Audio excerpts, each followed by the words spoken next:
ಸಹೋದರ ಸಹೋದರಿಯರೇ, ಇಂದಿನ ಭಾನುವಾರದ ಕಾರ್ಯಕ್ರಮಕ್ಕೆ ಕರ್ನಾಟಕ ಥಿಯಾಟ್ರಿಕಲ್ ಫೆಡರೇಷನ್ ವತಿಯಿಂದ ತಮಗೆಲ್ಲರಿಗೂ ಆಧಾರದ ಸ್ವಾಗತವನ್ನು ಕೋರ್ತಾ ಇದ್ದೇನೆ. ಮೊದಲು 3 ಬಾರಿ ಓಂಕಾರ, ಅನಂತರ ಪ್ರಾರ್ಥನೆಯೊಂದಿಗೆ ಇಂದಿನ ಕಾರ್ಯಕ್ರಮವನ್ನು ಪ್ರಾರಂಭಿಸಿದೆ. ಓ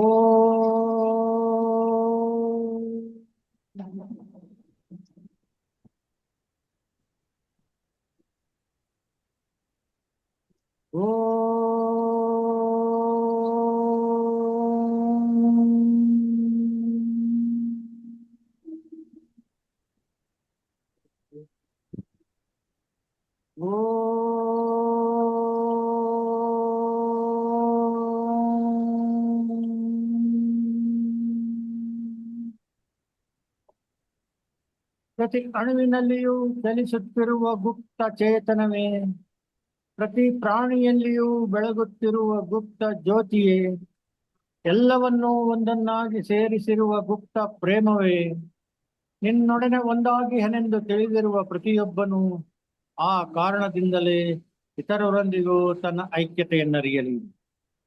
ಸಹೋದರ ಸಹೋದರಿಯರೇ, ಮತ್ತೊಮ್ಮೆ ತಮಗೆಲ್ಲರಿಗೂ ಆಧಾರದ ಸ್ವಾಗತವನ್ನು ಕೋರ್ತಾ ಇದ್ದೇನೆ.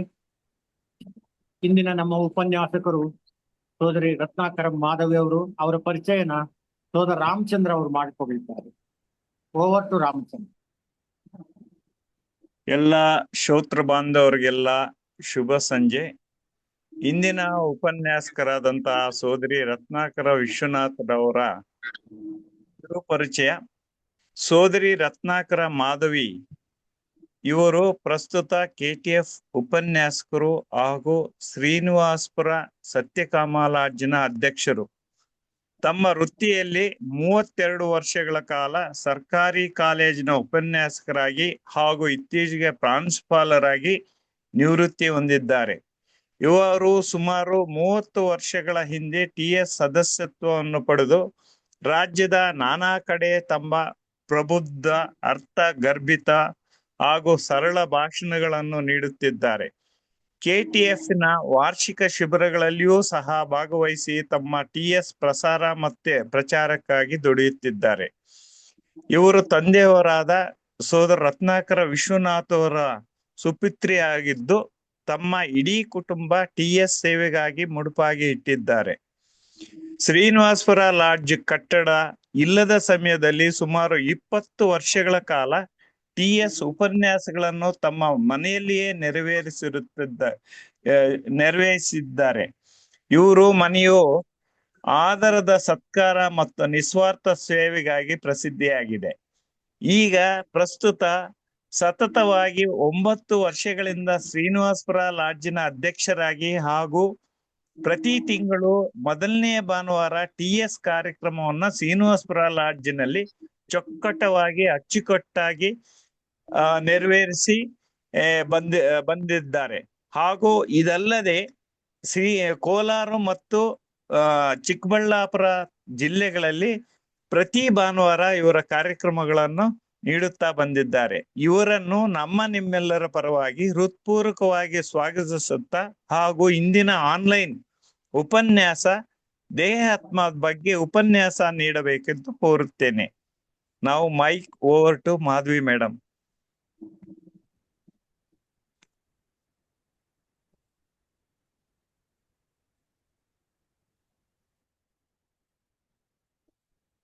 ಆನೋ ಭದ್ರಾಹ ಕ್ರತವೋಯಂತು ವಿಶ್ವತಃ. Let noble thoughts come to us from every side. Vagdevi ಅಪರಾವತಾರವಾದ ಶ್ವೇತ ಸರಸ್ವತಿಗೆ ನಮಸ್ಕರಿಸುತ್ತಾ ನನ್ನ ಎಲ್ಲ ಜ್ಯೇಷ್ಠ ಸೋದರ ಸೋದರಿಯರಿಗೆ ನಮಸ್ಕರಿಸುತ್ತಾ,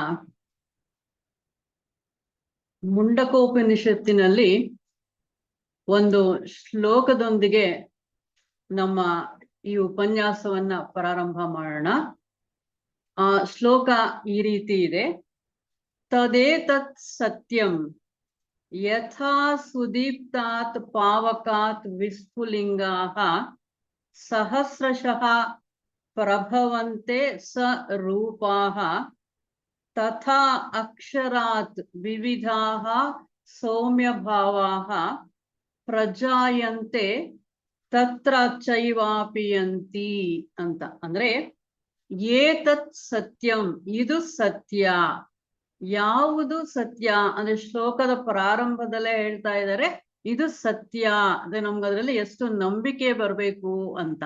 ಯಾವುದು ಸತ್ಯ ಅಂತ ನಾವು ನೋಡೋದಾದ್ರೆ, ಯಥಾ ಸುದೀಪ್ತಾತ್ ಪಾವಕಾತ್ ವಿಸ್ಫುಲಿಂಗಾಹ ಸಹಸ್ರಶಃ ಪ್ರಭವಂತೆ ಸ್ವರೂಪಾಹ.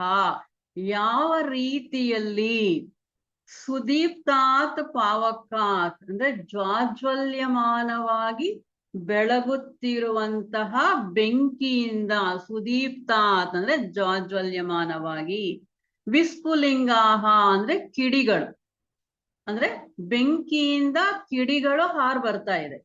ಬೆಂಕಿಯಿಂದ ಕಿಡಿಗಳು ಹಾರು ಬಂದಾಗ ಯಾವ ರೀತಿ ಇದೆ ಅಂದ್ರೆ ಸ್ವರೂಪಾಹ, ಆ ಬೆಂಕಿಯ ಗುಣಲಕ್ಷಣಗಳು ಏನೇನು ಇದೆಯೋ ಆ ಎಲ್ಲಾ ಗುಣಲಕ್ಷಣಗಳು ಆ ಬೆಂಕಿಯಿಂದ ಬಂದಂತಹ ಒಂದೊಂದು ಕಿಡಿಗೂ ಇದೆ. ಅಂದ್ರೆ ಸಹಸ್ರ ಸಹಸ್ರ ಕಿಡಿಗಳು ಹೊರಗೆ ಬರ್ತಾ ಇದೆ ಆ ಬೆಂಕಿಯಿಂದ.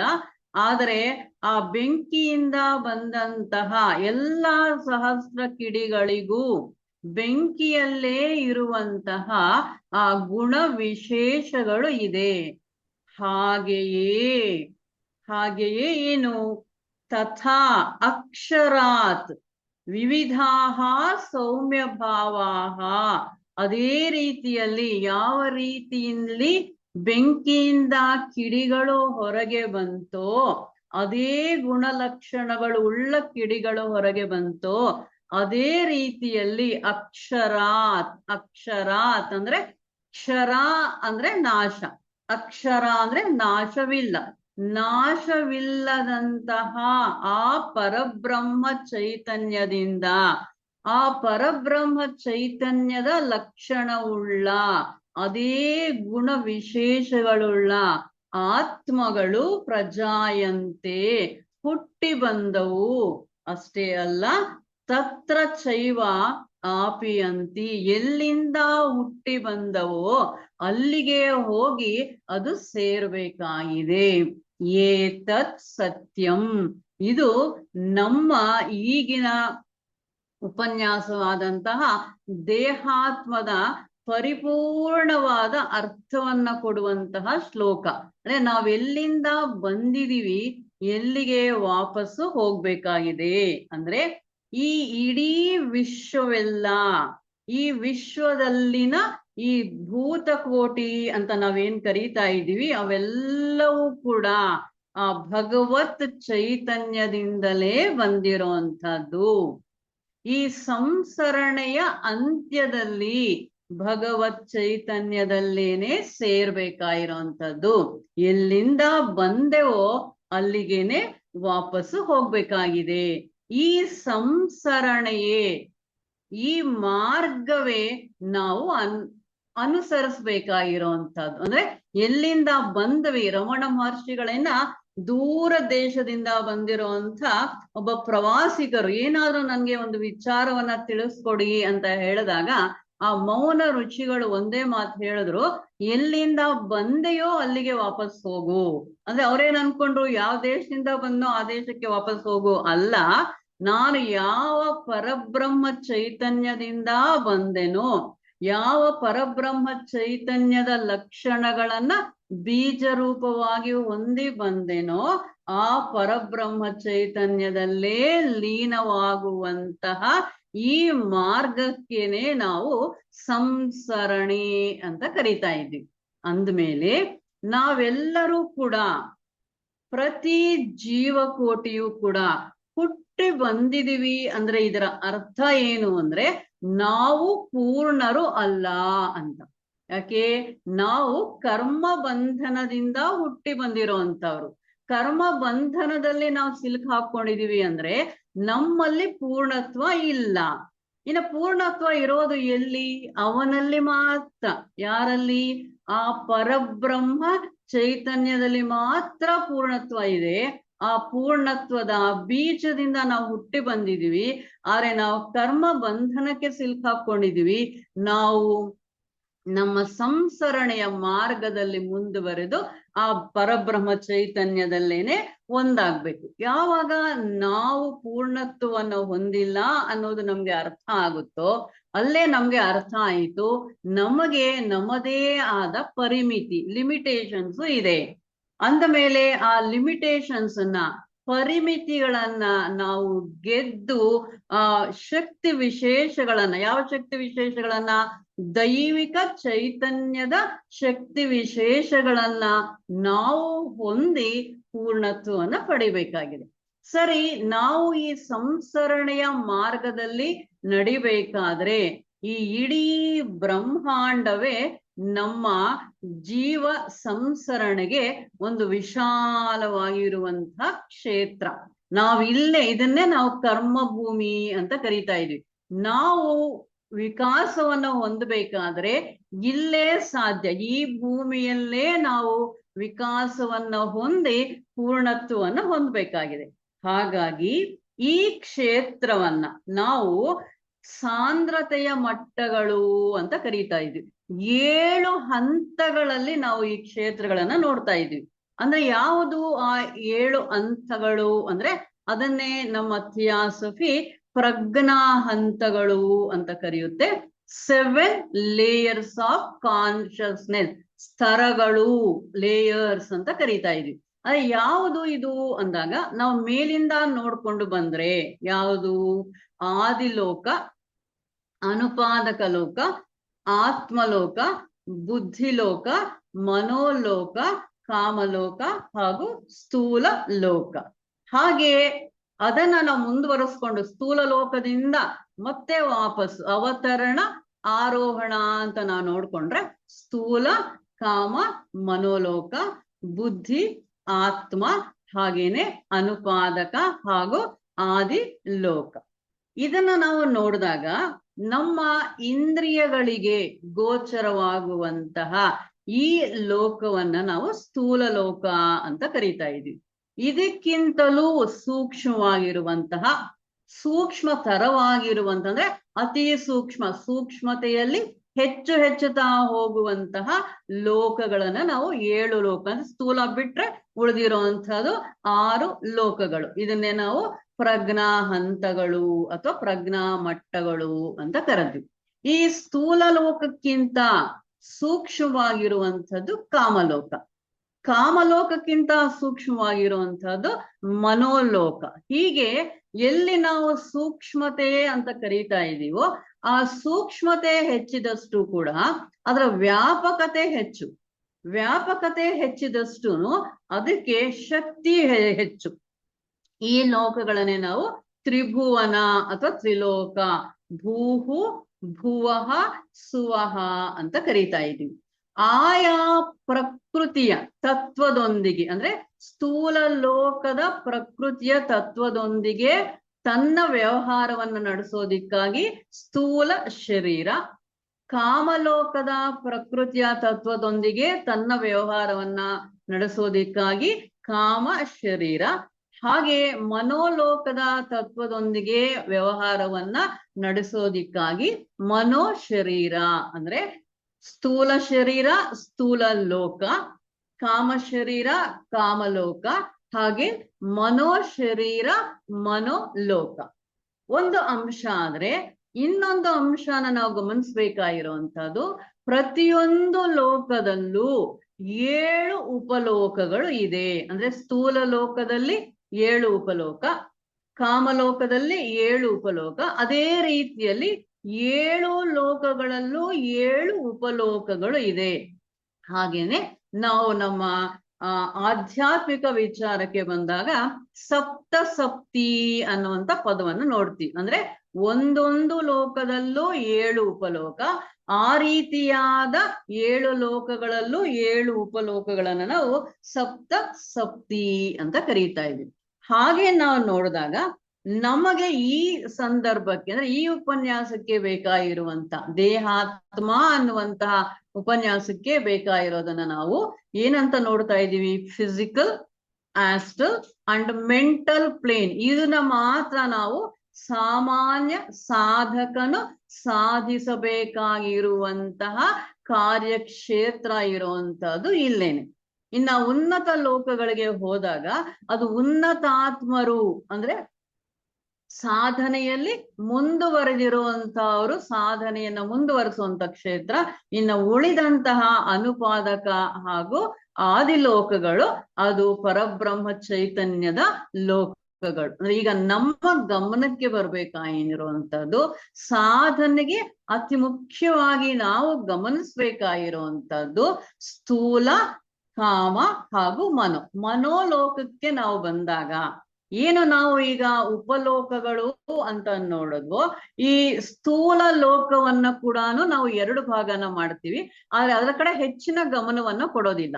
ಅಂದ್ರೆ ಘನ, ದ್ರವ, ವಾಯು ತತ್ವನ ಮೂರನ್ನ ಒಂದು ಲೇಯರ್ ಅಂದ್ರೆ ಒಂದು ಗುಂಪು ಅಂತ ಮಾಡ್ಕೊಳ್ತೀವಿ. 4ರಿಂದ ಮೇಲಕ್ಕೆ ಇರೋದನ್ನ ಅತಿವಾಯು ತತ್ವ ಅಂತ ನೋಡ್ತೀವಿ. ಆದ್ರೆ ಇಲ್ಲಿ ಮನೋಲೋಕಕ್ಕೆ ಬಂದಾಗ ಹೆಚ್ಚಿನ ಗಮನವನ್ನ ಕೊಡ್ತೀವಿ. ಯಾವುದಕ್ಕೆ ಹೆಚ್ಚಿನ ಗಮನವನ್ನ ಕೊಡ್ತೀವಿ ಅಂದ್ರೆ ಈ 7 ಉಪಲೋಕಗಳಿದೆ ಅಂತ ನಾವೇನು ಅರ್ಥ ಮಾಡ್ಕೊಂಡ್ವೋ, ಕೆಳಗಿನ 4 ಉಪಲೋಕಗಳನ್ನ ಒಂದು ಗುಂಪಾಗಿ, ಮೇಲಿನ 3 ಉಪಲೋಕಗಳನ್ನ ಇನ್ನೊಂದು ಗುಂಪಾಗಿ ನಾವು ನೋಡ್ತೀವಿ. ಆ ರೀತಿ ನೋಡೋದ್ರಲ್ಲಿ ಕೆಳಗಿನ 4 ಉಪಲೋಕಗಳನ್ನ ರೂಪ ಮನೋಲೋಕ ಅಂತಲೂ, ಮೇಲಿನ 3 ಉಪಲೋಕಗಳನ್ನ ಅರೂಪ ಮನೋಲೋಕ ಅಂತಲೂ ಕರೀತಾ ಇದ್ವಿ. ಈಗ ನಮ್ಮ ಸಬ್ಜೆಕ್ಟ್ಗೆ ಬೇಕಾಗಿರೋ ರೀತಿಯಲ್ಲಿ ನಾವು ಗಮನಿಸಿದಾಗ ದೇಹಾತ್ಮ ಅಂತ ನಾವು ಕರೀತಾ ಇದ್ವಿ. ದೇಹಾತ್ಮ ಅಂದ್ರಲ್ಲಿ ದೇಹತ್ರಯಗಳು ಸೇರ್ಕೊಂಡಿದೆ. ಅಂದ್ರೆ ದೇಹಾತ್ಮ ಅಂದ್ರೆ ನಮ್ಮ ಗಮನಕ್ಕೆ ಬರ್ಬೇಕಾಗಿರುವಂತ ಅಂಶ ಯಾವುದು ಅಂದ್ರೆ 3 ದೇಹಗಳು.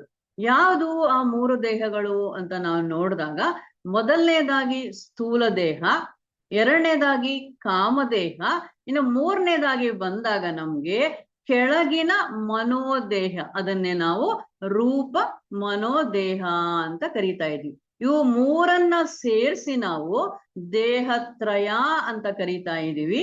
ಅದನ್ನೇ ನಾವು ದೇಹಾತ್ಮ ಅಂತ ಕರಿತಾ ಇದೀವಿ. ಸಾಮಾನ್ಯ ಮನುಷ್ಯ ತಾನು ಸಂಸರಣೆಯಲ್ಲಿ ಮುಂದುವರಿಬೇಕು, ಗುರುಗಳ ಇಚ್ಛೆಗೆ ತನ್ನ ಇಚ್ಛೆಯನ್ನ ಸಮರಸ ಮಾಡ್ಬೇಕು, ಅವರ ಉದ್ದೇಶಕ್ಕೆ ನಮ್ಮ ಜೀವನದ ಉದ್ದೇಶವನ್ನ ಶ್ರುತಿಗೊಳಿಸಬೇಕು ಅನ್ನುವಂತಹ ಉತ್ಕಾಂಕ್ಷೆಯುಳ್ಳ ಪ್ರತಿಯೊಬ್ಬ ಸಾಧಕನು ಸಾಧನೆ ಮಾಡಬೇಕಾಗಿರುವಂತಹ ಸಾಧನಾ ಕ್ಷೇತ್ರ ಇದು ದೇಹಾತ್ಮದ ಕ್ಷೇತ್ರ. ಹಾಗೆ ನಾವು ನೋಡಿದಾಗ ಈ ದೇಹಾತ್ಮ ಅನ್ನುವಂಥದ್ದು ಕೆಳಗಿನ 3 ಲೋಕಗಳಿಗೆ ಸಂಬಂಧಪಟ್ಟಿದೆ ಅಂತ ನಾವು ಹೇಳಿದಾಗ ಇದಕ್ಕೆ ಇದರದ್ದೇ ಆದ ಪರಿಮಿತಿ ಇದೆ, ಲಿಮಿಟೇಷನ್ಸ್ ಇದೆ. ಒಂದನೇದು. ಎರಡನೇದಾಗಿ ನಾವು ಯಾವ್ದನ್ನ ದೇಹಾತ್ಮ ಅಂತ ಕರೀತಾ ಇದೀವೋ, ಈ ದೇಹಾತ್ಮ ಪುನರಪಿ ಜನನಂ ಪುನರಪಿ ಮರಣಂ ಅನ್ನುವಂತಹ ಚಕ್ರದಲ್ಲಿ ಸಿಲುಕೊಂಡಿದೆ. ಸ್ಥೂಲ ಶರೀರಕ್ಕೂ ಸಾವಿದೆ, ಸಾವಾದ ನಂತರ ಹುಟ್ಟು ಇದೆ. ಕಾಮ ಶರೀರಕ್ಕೂ ಸಾವು ಇದೆ, ಸಾವಿನ ನಂತರ ಹುಟ್ಟು ಇದೆ. ಕೆಳಗಿನ ಮನೋಲೋಕ ನಲ್ಲಿ ಇರುವಂತಹ ಆ ಮನೋದೇಹಕ್ಕೆ, ರೂಪ ಮನೋದೇಹಕ್ಕೆ ಹುಟ್ಟು ಇದೆ, ಸಾವು ಇದೆ. ಇದನ್ನ ನಾವು ಗಮನಿಸ್ಬೇಕಾಗಿರುವಂತಹ ಅಂಶ. ಅಂದ ಮೇಲೆ ಇದು ಯಾವ ರೀತಿಯಲ್ಲಿ ಕೆಲಸ ಮಾಡ್ತಾ ಇದೆ, ಯಾವ ರೀತಿಯಲ್ಲಿ ನಮ್ಮ ಸಾಧನೆಗೆ ತೊಂದರೆ ಮಾಡ್ತಾ ಇದೆ, ಯಾವ ರೀತಿಯಲ್ಲಿ ನಮ್ಮ ಸಾಧನೆಗೆ ಅನುಕೂಲ ಮಾಡ್ತಾ ಇದೆ ಅನ್ನೋದನ್ನ ನಾವು ಗಮನಿಸ್ಬೇಕು. ಆ ಗಮನವನ್ನು ನಾವು ಕೊಡ್ಬೇಕಾದ್ರೆ ಪ್ರಥಮವಾಗಿ ನಾವು ಗಮನಿಸ್ಬೇಕಾಗಿರುವಂತ ಅಂಶ ಏನು ಅಂದ್ರೆ, ಆ ಮೇಲಿನ ಲೋಕಗಳಿಂದ ಭಗವತ್ ಚೈತನ್ಯದಿಂದ ಅನುಪಾದಕ ಲೋಕದಿಂದ ಒಂದು ಕಿರಣ ಕೆಳಗಿಳಿತಾ ಬಂತು. ಆ ಕಿರಣ ಕೆಳಗಿಳಿದ ಆ ರೀತಿಯನ್ನ ನಾವು ಸೂತ್ರ ಅಂತ ಅರ್ಥ ಮಾಡ್ಕೊಳ್ತೀವಿ. ಅಂದ್ರೆ ಒಂದು ದಾರದ ರೀತಿಯಲ್ಲಿ ಕಿರಣ ಕೆಳಗಿಳಿತಾ ಬಂತು.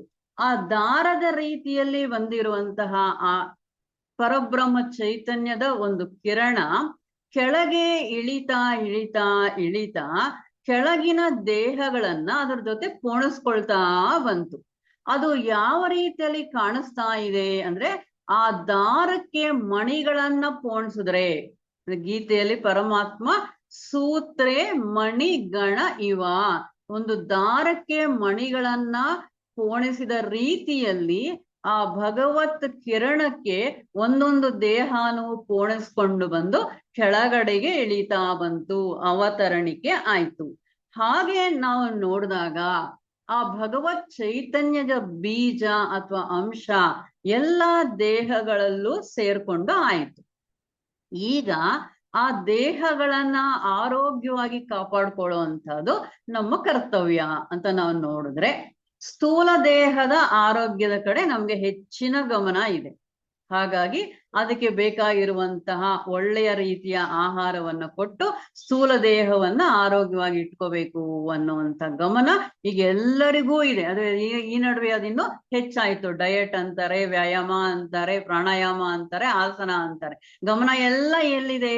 ಸ್ಥೂಲ ಶರೀರದ ಮೇಲೆ ಮಾತ್ರ ಇದೆ. ಆದರೆ ಸ್ಥೂಲ ಶರೀರದ ಆರೋಗ್ಯ ಮಾತ್ರ ಸಾಲದು. ಕಾಮ ಶರೀರದ ಆರೋಗ್ಯ, ರೂಪ ಮನೋಶರೀರದ ಆರೋಗ್ಯ ಕೂಡ ಇನ್ನೂ ಹೆಚ್ಚಿನ ಮುಖ್ಯ ಅಂತಲೇ ನಾವು ಹೇಳ್ಬೋದು. ಕಾಮ ಶರೀರದ ಆರೋಗ್ಯ ಅಂದ್ರೆ ಏನು? ಅದರಲ್ಲಿ ಒಳ್ಳೆಯ ಭಾವನೆಗಳನ್ನ, ನಿಸ್ವಾರ್ಥವಾದಂತಹ ಭಾವನೆಗಳನ್ನ ತುಂಬುವಂಥದ್ದೇ ಕಾಮ ಶರೀರದ ಆರೋಗ್ಯ. ಇನ್ನ ಮನೋಶರೀರದ ಆರೋಗ್ಯ ಅಂತ ಹೇಳಿದ್ರೆ ಕೃಷ್ಣ ಪರಮಾತ್ಮ ಹೇಳ್ತಾನೆ, ಮನಃಪ್ರಸಾದ, ಪ್ರಶಾಂತವಾಗಿ ಇರುವಂತಹ ಹಂತದಲ್ಲಿ ಯಾವಾಗ್ಲೂ ಇರುವಂತಹದ್ದು ಮನಸ್ಸಿನ ಆರೋಗ್ಯ. ಅಂದ್ರೆ ಈ ಯಾತಕ್ಕಾಗಿ ನಾವೀಗ ಆರೋಗ್ಯದ ಬಗ್ಗೆ ಮಾತಾಡ್ತಾ ಇದ್ದೀವಿ ಅಂದ್ರೆ, ಎಲ್ಲಾ ದೇಹಗಳಿಗೂ ಅದರದ್ದೇ ಆದ ಸಂಬಂಧ ಇದೆ. ಅಂದ್ರೆ ಒಂದು ದೇಹ ಆರೋಗ್ಯವಾಗಿರ್ಬೇಕು ಅಂದ್ಕೊಂಡ್ರೆ ಸಾಲದು, ಅದರೊಂದಿಗೆ ಸಂಬಂಧವಿರುವಂತಹ ಉಳಿದ ದೇಹಗಳು ಕೂಡ ಆರೋಗ್ಯವಾಗಿ ಇರ್ಬೇಕು. ಇದು ನಮ್ಗೆ ಅರ್ಥ ಆಗೋ ರೀತಿಯಲ್ಲಿ ನಾವು ನೋಡ್ಬೇಕಾದ್ರೆ, BP ಹೆಚ್ಚಾಯ್ತು ಅಂತ ಡಾಕ್ಟರ್ ಹತ್ರಕ್ಕೆ ಹೋದಾಗ ಈ medical science, especially modern medical science ತುಂಬಾ ಹತ್ರಕ್ಕೆ ಬರ್ತಾ ಇದೆ. ಏನಂತ ಕೇಳ್ತಾರೆ ಅವರು? BP ಸಡನ್ ಆಗಿ ಯಾಕೆ ಹೆಚ್ಚಾಯ್ತು? ತುಂಬಾ ಯೋಚನೆ ಮಾಡಿದ್ರ? ಚಿಂತೆ ಜಾಸ್ತಿ ಆಯ್ತಾ ಅಂತ ಕೇಳ್ತಾರೆ. ಅಂದ್ರೆ ಚಿಂತೆ ಜಾಸ್ತಿ ಆಗಿರುವಂತಹದ್ದು ಎಲ್ಲಿ? ಮನೋದೇಹದಲ್ಲಿ. BP ಜಾಸ್ತಿ ಆಗಿರುವಂತಹದ್ದು ಎಲ್ಲಿ? ಸ್ಥೂಲ ಶರೀರಕ್ಕೆ. ಅಂದ್ರೆ ಇಲ್ಲೇ ನಮ್ಗೆ ಅರ್ಥ ಆಗ್ತಾ ಇದೆ, ಮನೋದೇಹಕ್ಕೂ ಈ ಸ್ಥೂಲ ದೇಹಕ್ಕೂ ಹತ್ತಿರದ ಸಂಬಂಧ ಇದೆ ಅಂತ. ಹಾಗಾಗಿ ನಾವು ಮೂರು ದೇಹಗಳನ್ನ ಆರೋಗ್ಯವಾಗಿ ನೋಡ್ಕೋಬೇಕಾಗಿರುವಂತಹದ್ದು ನಮಗೆ ಇರಬೇಕಾಗಿರುವಂತಹ ಗಮನ. ಯಾವ ರೀತಿಯಲ್ಲಿ ಇದು ಒಂದಕ್ಕೊಂದಕ್ಕೆ ಸಂಬಂಧವನ್ನ ಹೊಂದಿದೆ ಅಂತ ನಾವು ನೋಡಿದಾಗ, ದೇಹಾತ್ಮ, ಜೀವಾತ್ಮ ಅನ್ನುವಂತ ಎರಡು ಪದಗಳನ್ನ ನಾವು ಇಲ್ಲಿ ಗಮನಿಸ್ತೀವಿ. ಆ ದೇಹಾತ್ಮ ಅದರ ಮೂಲ ಇರುವಂತಹದ್ದು ಜೀವಾತ್ಮನಲ್ಲಿ.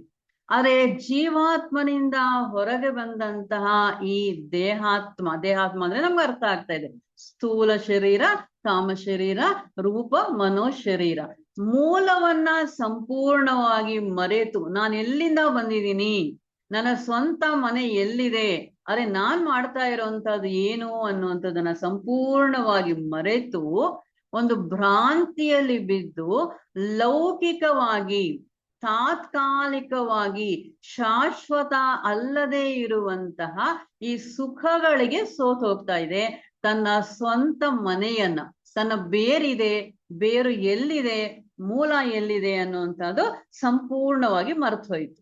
ಆದರೆ ಅದೇ ದೇಹಾತ್ಮ, ನನ್ನ ಮೂಲ ಇರುವಂಥದ್ದು ಜೀವಾತ್ಮನಲ್ಲಿ ಎನ್ನುವಂಥ ಆ ಅರಿವು, ಅವೇರ್ನೆಸ್ ಸದಾ ಇದ್ದು ಆ ಜೀವಾತ್ಮನ ದೃಷ್ಟಿಯಿಂದ ತಾನು ಬಾಳೋದನ್ನ ಕಲಿತರೆ ಇದು ಸಂಪೂರ್ಣವಾಗಿ ಹುಟ್ಟು ಸಾವುಗಳಿಗೆ ಅತೀತವಾಗಿ ಇರ್ಬೋದು. ಯಾಕೆ ಅಂದ್ರೆ ಉನ್ನತಾತ್ಮ ಇದಕ್ಕೆ ಹುಟ್ಟು ಸಾವುಗಳ ಚಕ್ರದಲ್ಲಿ ಸೇರ್ಕೊಂಡಿರುವಂತಹದ್ದು ಅಲ್ಲ. ಬರೀ ಈಗ ನಾವು ಭಗವದ್ಗೀತೆ ಶ್ಲೋಕವನ್ನ ಓದ್ತಾ ಇದ್ದೀವಿ ಹೊರತಾಗಿ ಅದನ್ನ ಅರ್ಥ ಮಾಡ್ಕೊಂಡಿದೀವಿ, ಅರ್ಥ ಅಂದ್ರೆ ಪದಗಳ ಅರ್ಥವನ್ನ ತಿಳ್ಕೊಂಡಿದೀವಿ ಹೊರತಾಗಿ ಅದರಲ್ಲಿರುವಂತಹ ಸಾರ ಏನು ಅನ್ನೋದು ನಮ್ಮ ಗಮನಕ್ಕೆ ಬಂದಿಲ್ಲ. ಕಾರಣ ನಮ್ಮ ಪ್ರಜ್ಞೆ ಸದಾ ದೇಹಾತ್ಮದಲ್ಲೇನೆ ಕಟ್ಟು ಬಿದ್ದಿದೆ. ಏನು ಆ ಶ್ಲೋಕ? ವಾಸಾಂಶಿ ಜೀರ್ಣಾನಿ ಯಥಾ ವಿಹಾಯ ನವಾನಿ ಗೃಹಾತಿ ನರೋಪರಾಣಿ ತಥಾ ಶರೀರಾಣಿ ವಿಹಾಯ ಜೀರ್ಣಾನಿ ಜೀರ್ಣಾನಿ ಶರೀರಾಣಿ ವಿಹಾಯ ಜೀರ್ಣವಾಗಿರುವಂತ, ಯಾವ ರೀತಿ ಹಳೆ ಬಟ್ಟೆಯನ್ನ ತೆಗೆದು ಹಾಕಿ ಹೊಸ ಬಟ್ಟೆಯನ್ನ ಹಾಕೊಳ್ತೀವೋ ಅಷ್ಟು ಸಹಜವಾಗಿ ಇನ್ನ ಸಾಧನೆಗೆ ಉಪಯೋಗಕ್ಕೆ ಬಾರದೇ ಇರುವಂತಹ ಈ ಶರೀರವನ್ನ, ಹೊಸ ಶರೀರವನ್ನ ಹಾಕೊಳ್ಳೋದಿಕ್ಕಾಗಿ ಹಳೆ ಶರೀರವನ್ನ ಬಿಡ್ತಾ ಇದೆ. ಯಾರು ಬಿಡ್ತಾ ಇರುವಂತಹದ್ದು? ದೇಹಿ.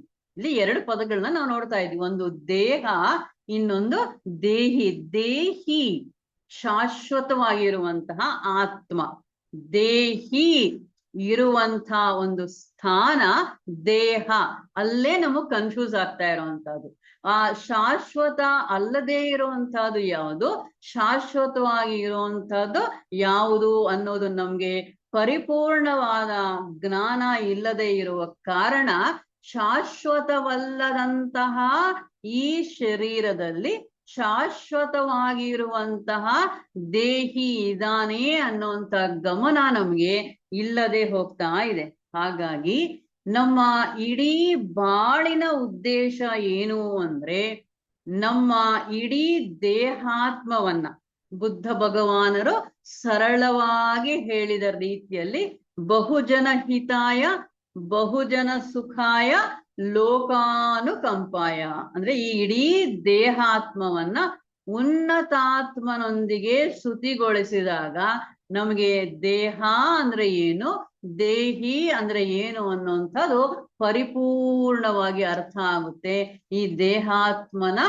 ಪರಿಮಿತಿಗಳಿಂದ ನಾವು ಬಿಡಿಸ್ಕೊಳ್ಳೋದಿಕ್ಕೆ ಸಾಧ್ಯ ಆಗುತ್ತೆ. ಆ ನಿಟ್ಟಿನಲ್ಲಿ ನಾವೀಗ ಒಂದೊಂದೇ ಶರೀರವನ್ನ ಗಮನಿಸ್ತಾ ಬಂದಾಗ ಪ್ರಥಮವಾಗಿ ನಮ್ಮ ಗಮನ ಹರಿಬೇಕಾಗಿರುವಂತಹದ್ದು ಈ ಸ್ಥೂಲ ಶರೀರ. ಈ ಸ್ಥೂಲ ಶರೀರ ನಮ್ಮ ಕಣ್ಣಿಗೆ ಕಾಣಿಸ್ತಾ ಇದೆ, ಸ್ಥೂಲ ಕಣ್ಣುಗಳಿಗೆ ಕಾಣಿಸ್ತಾ ಇರುವಂತಹ ಈ ಸ್ಥೂಲ ಶರೀರ. ಇದು ನಮಗ್ ಗೊತ್ತಾಗ್ತಾ ಇರುವಂತ ರೀತಿಯಲ್ಲೇನೆ ಹೊರಗಿನ ಒಂದು ಶರೀರ.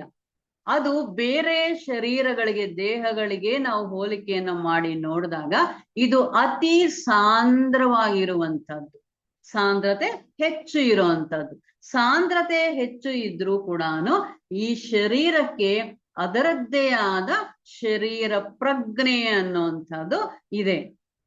ಅಂದ ಮೇಲೆ ಅದು ಸಾಂದ್ರತೆ ಹೆಚ್ಚಾದ ಕಾರಣ ಪ್ರಜ್ಞೆ ಅನ್ನುವಂಥದ್ದು ಹೊರಗೆ ಕಾಣಿಸೋದಿಕ್ಕೆ ಸಾಧ್ಯ ಆಗೋದಿಲ್ಲ. ಆದ್ರೆ ಈಗ ನಾವು ಮಾಡ್ಬೇಕಾಗಿರುವಂತ ಕೆಲಸ ಏನು ಅಂದ್ರೆ, ಇದನ್ನ ಈ ಶರೀರದಲ್ಲಿ ಇರುವಂತಹ ಪ್ರಜ್ಞೆಯನ್ನ ಆ ವಿಶಾಲ ಪ್ರಜ್ಞೆಗೆ ಅಥವಾ ಜೀವಾತ್ಮನ ಪ್ರಜ್ಞೆಗೆ ಒಂದು ಉಪಕರಣವಾಗಿ ಉಪಯೋಗಿಸ್ಕೊಳ್ಳೋದಿಕ್ಕೆ ಮಾಡ್ಬೇಕಾಗಿರುವಂತಹ ಸಾಧನ.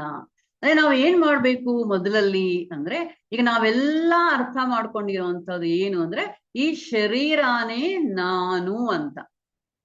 ಆದ್ರೆ ನಮ್ಮ ಮಾತುಗಳಲ್ಲೇ ನಮಗೆ ಅರ್ಥ ಆಗುತ್ತೆ ನನ್ನ ಶರೀರ ಅಂತ ಕರೀತಾ ಇದ್ದೀವಿ. ನನ್ನ ಕೈ, ನನ್ನ ಕಾಲು, ನನ್ನ ಶರೀರ ಅಂತ. ನನ್ನ ಶರೀರ ಅಂತ ನಾನು ಯಾವಾಗ ಕರೀತಾ ಇದ್ದೀನೋ ಆಗ್ಲೇ ಅರ್ಥ ಆಗ್ತಾ ಇದೆ ಅಲ್ಲಿ ಎರಡು ವಸ್ತುಗಳಿದೆ ಅಂತ. ನನ್ನ ಅಂತ ನಾನು ಕರೀತಾ ಇದ್ದೀನಿ ಅಂದ್ರೆ ನನ್ನದು ಅಂತ ಹೇಳ್ತಾ ಇರೋಂತ ಒಂದು ವಸ್ತು ಇದೆ, ನಾನು ಅಂತ ಹೇಳ್ತಾ ಇರೋಂತ ಇನ್ನೊಂದು ವಸ್ತು ಇದೆ. ಅಂದ್ರೆ ಅಲ್ಲೇ ಅರ್ಥ ಆಯಿತು ಈ ಶರೀರನೇ ನಾನು ಅಲ್ಲ. ಅಂದ ಮೇಲೆ ಈ ಶರೀರ ಏನಾಗಿರ್ಬೋದು ಹಾಗಾದ್ರೆ ಅಂದ್ರೆ, ಇದು ಒಂದು ಉಪಕರಣವಾಗಿ ನಾನು ಈ ಶರೀರವನ್ನ ಉಪಯೋಗಿಸ್ಕೋಬೇಕೇ ಹೊರತಾಗಿ ಈ ಸ್ಥೂಲ ಶರೀರದೊಂದಿಗೆ ತಾಧ್ಯಾತ್ಮ ಭಾವನೆಯನ್ನ ನಾನು ಹೊಂದೋವರೆಗೂ ಈ ಸ್ಥೂಲ ಶರೀರ ಪ್ರಜ್ಞಾ ಸ್ವರೂಪ ಅನ್ನುವಂಥದ್ದು ನನಗೆ ಅರ್ಥ ಆಗೋದಿಲ್ಲ. ಹಾಗಿದ್ದರೆ ಈ ಸ್ಥೂಲ ಶರೀರಕ್ಕೆ ನಾನು ಹೆಚ್ಚಿನ ಗಮನವನ್ನ ಯಾತಕ್ಕೆ ಕೊಡ್ಬೇಕಾಗಿದೆ ಅಂದ್ರೆ, ಈ ಸ್ಥೂಲ ಶರೀರ ನಮಗೆ ಬಂದಿರೋದೇ ಶರೀರ ಮಾಧ್ಯಮ ಖಲು ಧರ್ಮ ಸಾಧನಂ. ಧರ್ಮ ಸಾಧನೆಯನ್ನ ಮಾಡ್ಬೇಕಾದ್ರೆ ಈ ದೇಹದ ಒಳಗೆ ಇರುವಂತಹ ದೇಹಿಯನ್ನ ನಾನು ಕಂಡುಕೊಳ್ಳಬೇಕಾದ್ರೆ ಈ ದೇಹದ ಅವಶ್ಯಕತೆ ಇದೆ. ದೇಹದ ಮುಖಾಂತರವೇ ನಾನು ದೇಹಿಯನ್ನ ತಿಳ್ಕೊಳ್ಳೋದಿಕ್ಕೆ ಸಾಧ್ಯ. ಅದಕ್ಕಾಗಿ ನಾನು ಅದಕ್ಕೆ ಆರೋಗ್ಯವನ್ನ ಕೊಡ್ಬೇಕಾಗಿದೆ. ಅದನ್ನೇ ಬುದ್ಧ ಭಗವಾನರು ಮಧ್ಯಮ ಮಾರ್ಗ ಅಂತ ಕರೆದ್ರು. ಅಂದ್ರೆ ಈ ದೇಹದ ಮುಖಾಂತರ ನಾನು ಧರ್ಮ ಸಾಧನೆಯನ್ನ ಮಾಡ್ಬೇಕಾದ್ರೆ ಈ ದೇಹವನ್ನ ಸದಾ ಸುಖದಲ್ಲಿ ಇಡುವಂತಹದ್ದು ಎಷ್ಟು ತಪ್ಪೋ, ಹಾಗೇನೆ ಈ ದೇಹವನ್ನ ಸದಾ ಕಷ್ಟಕ್ಕೆ ಒಡ್ಡುವಂತದ್ದು ಕೂಡ ಅಷ್ಟೇ ತಪ್ಪು. ಹಾಗಾಗಿ ಗೀತಾಚಾರ್ಯರು ಹೇಳಿರುವಂತಹದ್ದು ಯುಕ್ತಾಹಾರ ವಿಹಾರಸ್ಯ ಅಂದ್ರೆ ಅದಕ್ಕೆ ಬೇಕಾಗಿರುವಂತಹ ಆರೋಗ್ಯಕರವಾಗಿರುವಂತಹ ಶರೀರಕ್ಕೆ ಬೇಕಾಗಿರುವಂತಹ ತಿಂಡಿ ಎಷ್ಟು ಬೇಕು, ಅದಕ್ಕೆ ಕೆಲಸ ಎಷ್ಟು ಬೇಕು, ರೆಸ್ಟ್ ಎಷ್ಟು ಬೇಕು, ಇವೆಲ್ಲವನ್ನು ಕೂಡ ಯುಕ್ತ ಸರಿಯಾದ ರೀತಿಯಲ್ಲಿ ಕೊಡ್ಬೇಕು. ಸರಿಯಾದ ರೀತಿಯಲ್ಲಿ ಕೊಟ್ಟಾಗ ಏನ್ ಆಗುತ್ತೆ, ಯೋಗೋ ಭವತಿ ದುಃಖ. ದುಃಖ ಅಂದ್ರೆ ಹರಿಸುವಂತದ್ದು, ಅಂದ್ರೆ ಅದನ್ನ ಬಿಡುವಂತದ್ದು, ಅದನ್ನ ನಾಶ ಮಾಡುವಂಥದ್ದು. ಯಾವ್ದನ್ನ ನಾಶ ಮಾಡುವಂಥದ್ದು? ದುಃಖವನ್ನ ನಾಶ ಮಾಡುವಂಥದ್ದು. ಯೋಗ ದುಃಖ ನಾಶಕ್ಕೆ ಯಾವಾಗ ಬರುತ್ತೆ ಅಂದ್ರೆ ಈ ಶರೀರಕ್ಕೆ ಎಷ್ಟು ಬೆಲೆ ಕೊಡ್ಬೇಕು, ಧರ್ಮ ಸಾಧನೆಗೆ ಬೇಕಾಗಿರುವಂತ ಈ ಶರೀರಕ್ಕೆ ಎಷ್ಟು ಬೆಲೆ ಕೊಡ್ಬೇಕೋ ಅದನ್ನ ನಾವು ಅರ್ಥ ಮಾಡ್ಕೋಬೇಕಾಗಿದೆ. ಅದನ್ನೇ ಉಪನಿಷತ್ತು ಹೇಳುವಂಥದ್ದು ಆತ್ಮಾನಂ ರಥಿನಂ ವಿದ್ಧಿ ಶರೀರಂ ರಥಮೇವಚ.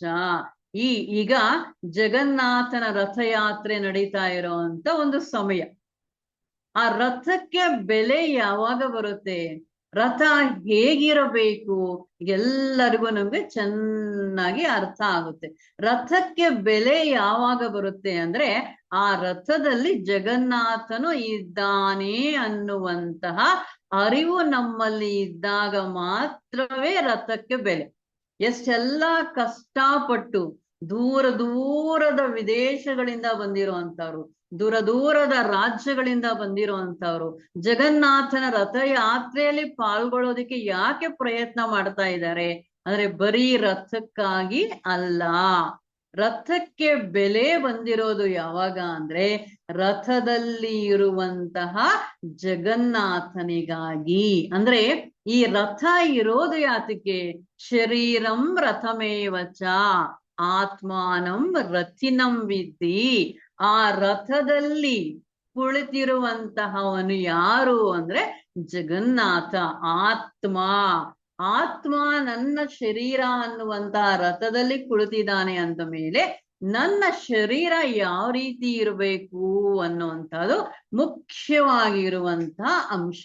ಅಂದ್ರೆ ಬರೀ ಶರೀರದ ಬಾಹ್ಯ ಆರೋಗ್ಯ ಮಾತ್ರನ, ಶರೀರದ ಬಾಹ್ಯ ಶೌಚ ಮಾತ್ರನ, ಇನ್ನು ಬೇರೆ ಏನಾದ್ರೂ ಅದರಲ್ಲಿ ಇದೆಯಾ ಅಂತ ನಾವು ನೋಡಿದಾಗ ಬರೀ ಬಾಹ್ಯ ಶೌಚಕ್ಕಷ್ಟೇ ಅಲ್ಲ ನಾವು ಪ್ರಾಮುಖ್ಯತೆಯನ್ನ ಕೊಡ್ಬೇಕಾಗಿರುವಂತಹದ್ದು. ಶರೀರದ ಪ್ರತಿಯೊಂದು ಅಣುವು ಪರಿಶುದ್ಧತೆಯನ್ನ ಹೊಂದಬೇಕು. ಪ್ರತಿಯೊಂದು ಅಣುವು ಅದು ತಪ್ಪು ಮಾಡುವಂತಹ ಶಕ್ತಿಯನ್ನ ಸಂಪೂರ್ಣವಾಗಿ ಕಳೆದುಕೊಂಡಿರ್ಬೇಕು. ಅಂದ್ರೆ ಆ ಶರೀರದಿಂದ ಯಾವ ರೀತಿಯಾದ ತಪ್ಪು, ಹಿಂಸೆ, ಇನ್ನೊಬ್ಬರಿಗೆ ತೊಂದರೆ ಅನ್ನುವಂಥದ್ದು ನಡೀದೇ ಇರೋ ರೀತಿಯಲ್ಲಿ ಕಾಲು ಹೆಜ್ಜೆ ಹಾಕಿದಾಗ ಅದು ಒಳ್ಳೆ ಜಾಗಕ್ಕೆ ಮಾತ್ರನೇ ಹೆಜ್ಜೆ ಹಾಕ್ಬೇಕೆ ಹೊರತಾಗಿ ಅದು ನನ್ನ ಜಾಗ ಅಲ್ಲ, ಅದು ಸಾಧನಾ ಕ್ಷೇತ್ರವಲ್ಲ ಅಂತ ಅರ್ಥ ಆಗಿರುವಂತ ಜಾಗದಲ್ಲಿ ಕಾಲು ಮುಂದೆ ಹೆಜ್ಜೆ ಆಗೋದಕ್ಕೆ ಸಾಧ್ಯನೇ ಇಲ್ಲದ ರೀತಿಯಲ್ಲಿ ಅದರ ಅಣುಗಳು ಸೇರಿರ್ಬೇಕು. ಅಂದ್ರೆ ಅಣುವು ಕೂಡ ಅಷ್ಟರ ಮಟ್ಟಿಗೆ ಪವಿತ್ರತೆಯನ್ನ ಹೊಂದಿರ್ಬೇಕು. ಅಂದ್ರೆ ಏನಲ್ಲಿ ಅರ್ಥ, ಆ ಉನ್ನತ ಮಟ್ಟದ ಪ್ರಜ್ಞೆಯಿಂದ ಬರುವಂತಹ ಸ್ಪಂದಗಳಿಗೆ ಸ್ಪಂದಿಸುವಂತಹ ಅಣುಗಳು, ಆ ಗುರುಗಳ ಸಂಕಲ್ಪಕ್ಕೆ ಸ್ಪಂದಿಸುವಂತಹ, ಗುರುಗಳ ದೃಷ್ಟಿಗೆ ಸ್ಪಂದಿಸುವಂತಹ ಅಣುಗಳು ನಮ್ಮ ಶರೀರದಲ್ಲಿ ಇರ್ಬೇಕು. ಅಂದ್ರೆ ನಾವು ಅದನ್ನ ಗಮನಿಸಿದಾಗ ನಾವು ಏನು ದೇವಸ್ಥಾನ ಅಂತೀವಿ, ಪುಣ್ಯಕ್ಷೇತ್ರ ಅಂತೀವಿ, ಅವೆಲ್ಲ ಕೂಡ ಕಲ್ಲುಗಳಿಂದ ಸಿಮೆಂಟ್ ಇರೋಂದ ಕಟ್ಟಿರೋಂತ ದೇವಸ್ಥಾನಗಳು. ಆದ್ರೆ ನಿಜವಾದ ಜೀವಂತವಾದ ದೇವಸ್ಥಾನ ಇಡೀ ವಿಶ್ವದಲ್ಲೇ ಒಂದೇ ಒಂದು ದೇವಸ್ಥಾನ. ಅದು ಯಾವುದು ಅಂದ್ರೆ ನನ್ನ ಶರೀರ. ಅರೆ ಆ ದೇವಸ್ಥಾನವನ್ನ, ಗುರುಗಳ ಸ್ಥಾನವನ್ನ ನಾನು ಎಷ್ಟು ಶುದ್ಧವಾಗಿ ಇಟ್ಕೋಬೇಕು ಅನ್ಕೊಳ್ತೀನಿ. ಆ ಜಾಗದಲ್ಲಿ ಎಂತ ಶುದ್ಧ ಸಂಕಲ್ಪಗಳು ಇರ್ಬೇಕು ಅಂತ ಅನ್ಕೊಳ್ತೀನಿ.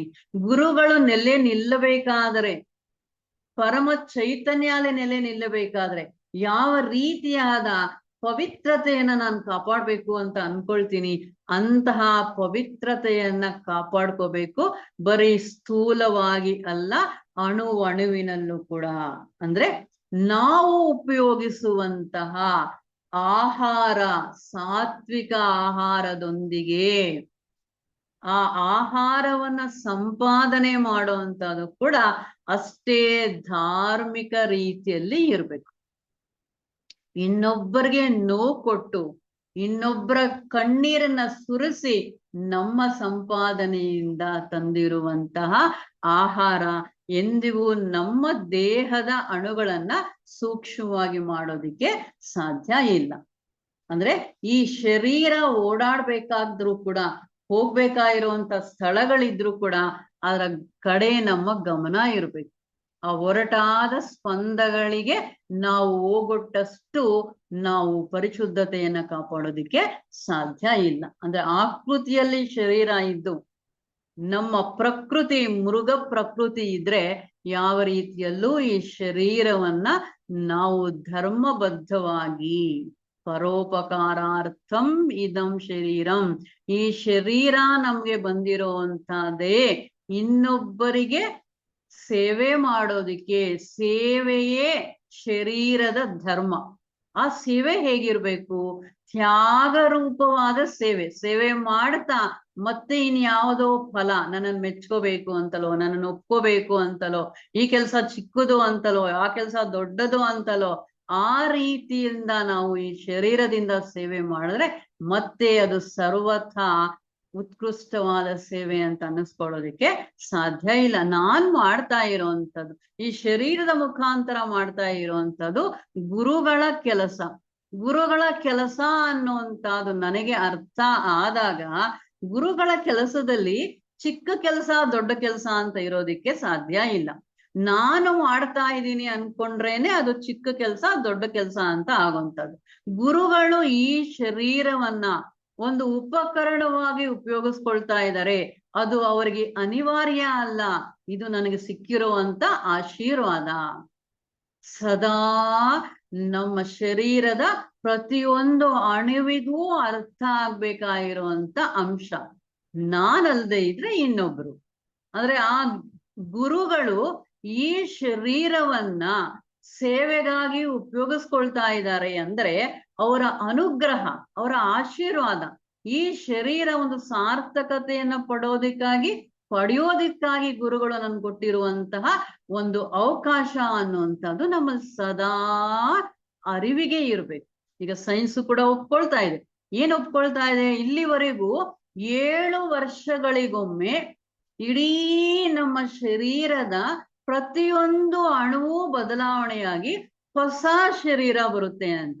ಈಗ ಇನ್ನಷ್ಟು ಮುಂದುವರೆದು ಹೇಳ್ತಾ ಇದೆ, 7 ವರ್ಷಗಳು ಕೂಡ ಇಲ್ಲ, ಬರೀ 4 ವರ್ಷಗಳಲ್ಲೇ, ಅಂದ್ರೆ 4 ವರ್ಷದ ಹಿಂದೆ ನನ್ನ ಶರೀರದಲ್ಲಿ ಏನು ಅಣುಗಳು ಇತ್ತೋ ಈಗ ಅದು ಯಾವುದು ಒಂದು ಅಣುವು ಕೂಡ ನನ್ನಲ್ಲಿ ಇಲ್ಲ. ಅಂದ ಮೇಲೆ ನನ್ನ ಸಾಧನೆ ಹೇಗಿರ್ಬೇಕು? New man. I have become A new man. ಆ 4 ವರ್ಷದ ಹಿಂದೆ ಇದ್ದಿದ್ದ ಮನುಷ್ಯ ನಾನು ಅಲ್ವೇ ಅಲ್ಲ. ಅದಕ್ಕಾಗಿ ಡೈ ಟು ದ ಪಾಸ್ಟ್. ಅದು ಹಿಂದೆ ಏನಿತ್ತೋ, ಏನು ಅವಗುಣಗಳಿತ್ತೋ, ಏನು ಕೆಟ್ಟ ಅಭ್ಯಾಸಗಳು ಇತ್ತೋ, ಅದು ಅಣುಗಳ ಜೊತೆ ಹೊರಟೋಗಿದೆ. ನಾನು ಪ್ರತಿ ಕ್ಷಣ ನನ್ನ ಈ ಶರೀರದ ಸ್ಥೂಲ ಅಣುಗಳನ್ನ ಎಷ್ಟು ಸಾಧ್ಯವಾದ್ರೆ ಅಷ್ಟು ಸೂಕ್ಷ್ಮವಾಗಿ ಮಾಡ್ಕೊಳ್ತಾ ಹೋಗ್ಬೇಕು. ತ್ಯಾಗೇನ ಐಕೇನ ಅಮೃತತ್ವ ಮಾನಶುಹು. ಆ ಶಕ್ತಿ ಇದೆ, ಈ ಬಲ ಇದೆ, ಜಾತಿ ಬಲ, ಹಣಬಲ, ಧನಬಲ, ರಾಜಕೀಯ ಬಲ, ಏನೇನು ಬಲಗಳನ್ನ ನಾವು ನಂಬ್ಕೊಂಡಿದೀವೋ ಇದು ಯಾವುದು ಕೂಡ ಅನಪ್ರಜಯ, ಅನಾಧನೇನ, ಅನಾಕರ್ಮಣ. ಯಾವ ಕೆಲಸದಿಂದಲೂ, ಯಾವ ಸ್ವಾರ್ಥದಿಂದಲೂ, ಯಾವ ಶಕ್ತಿಯಿಂದಲೂ ನಾನು ಅಮೃತತ್ವವನ್ನು ಪಡೆಯೋದಿಕ್ಕೆ ಸಾಧ್ಯ ಇಲ್ಲ. ಆ ಭಗವತ್ ಚೈತನ್ಯದಲ್ಲಿ ನಾನು ಕರೆಗೆ ಹೋಗ್ಬೇಕು ಅಂದ್ರೆ ಇರೋದು ಒಂದೇ ದಾರಿ, ತ್ಯಾಗೇನ ಏಕೇನ. ತ್ಯಾಗ ಮಾತ್ರನೇ ನನ್ನನ್ನ ಅಮೃತತ್ವದ ಕಡೆಗೆ ಕರ್ಕೊಂಡು ಹೋಗೋದಿಕ್ಕೆ ಸಾಧ್ಯ.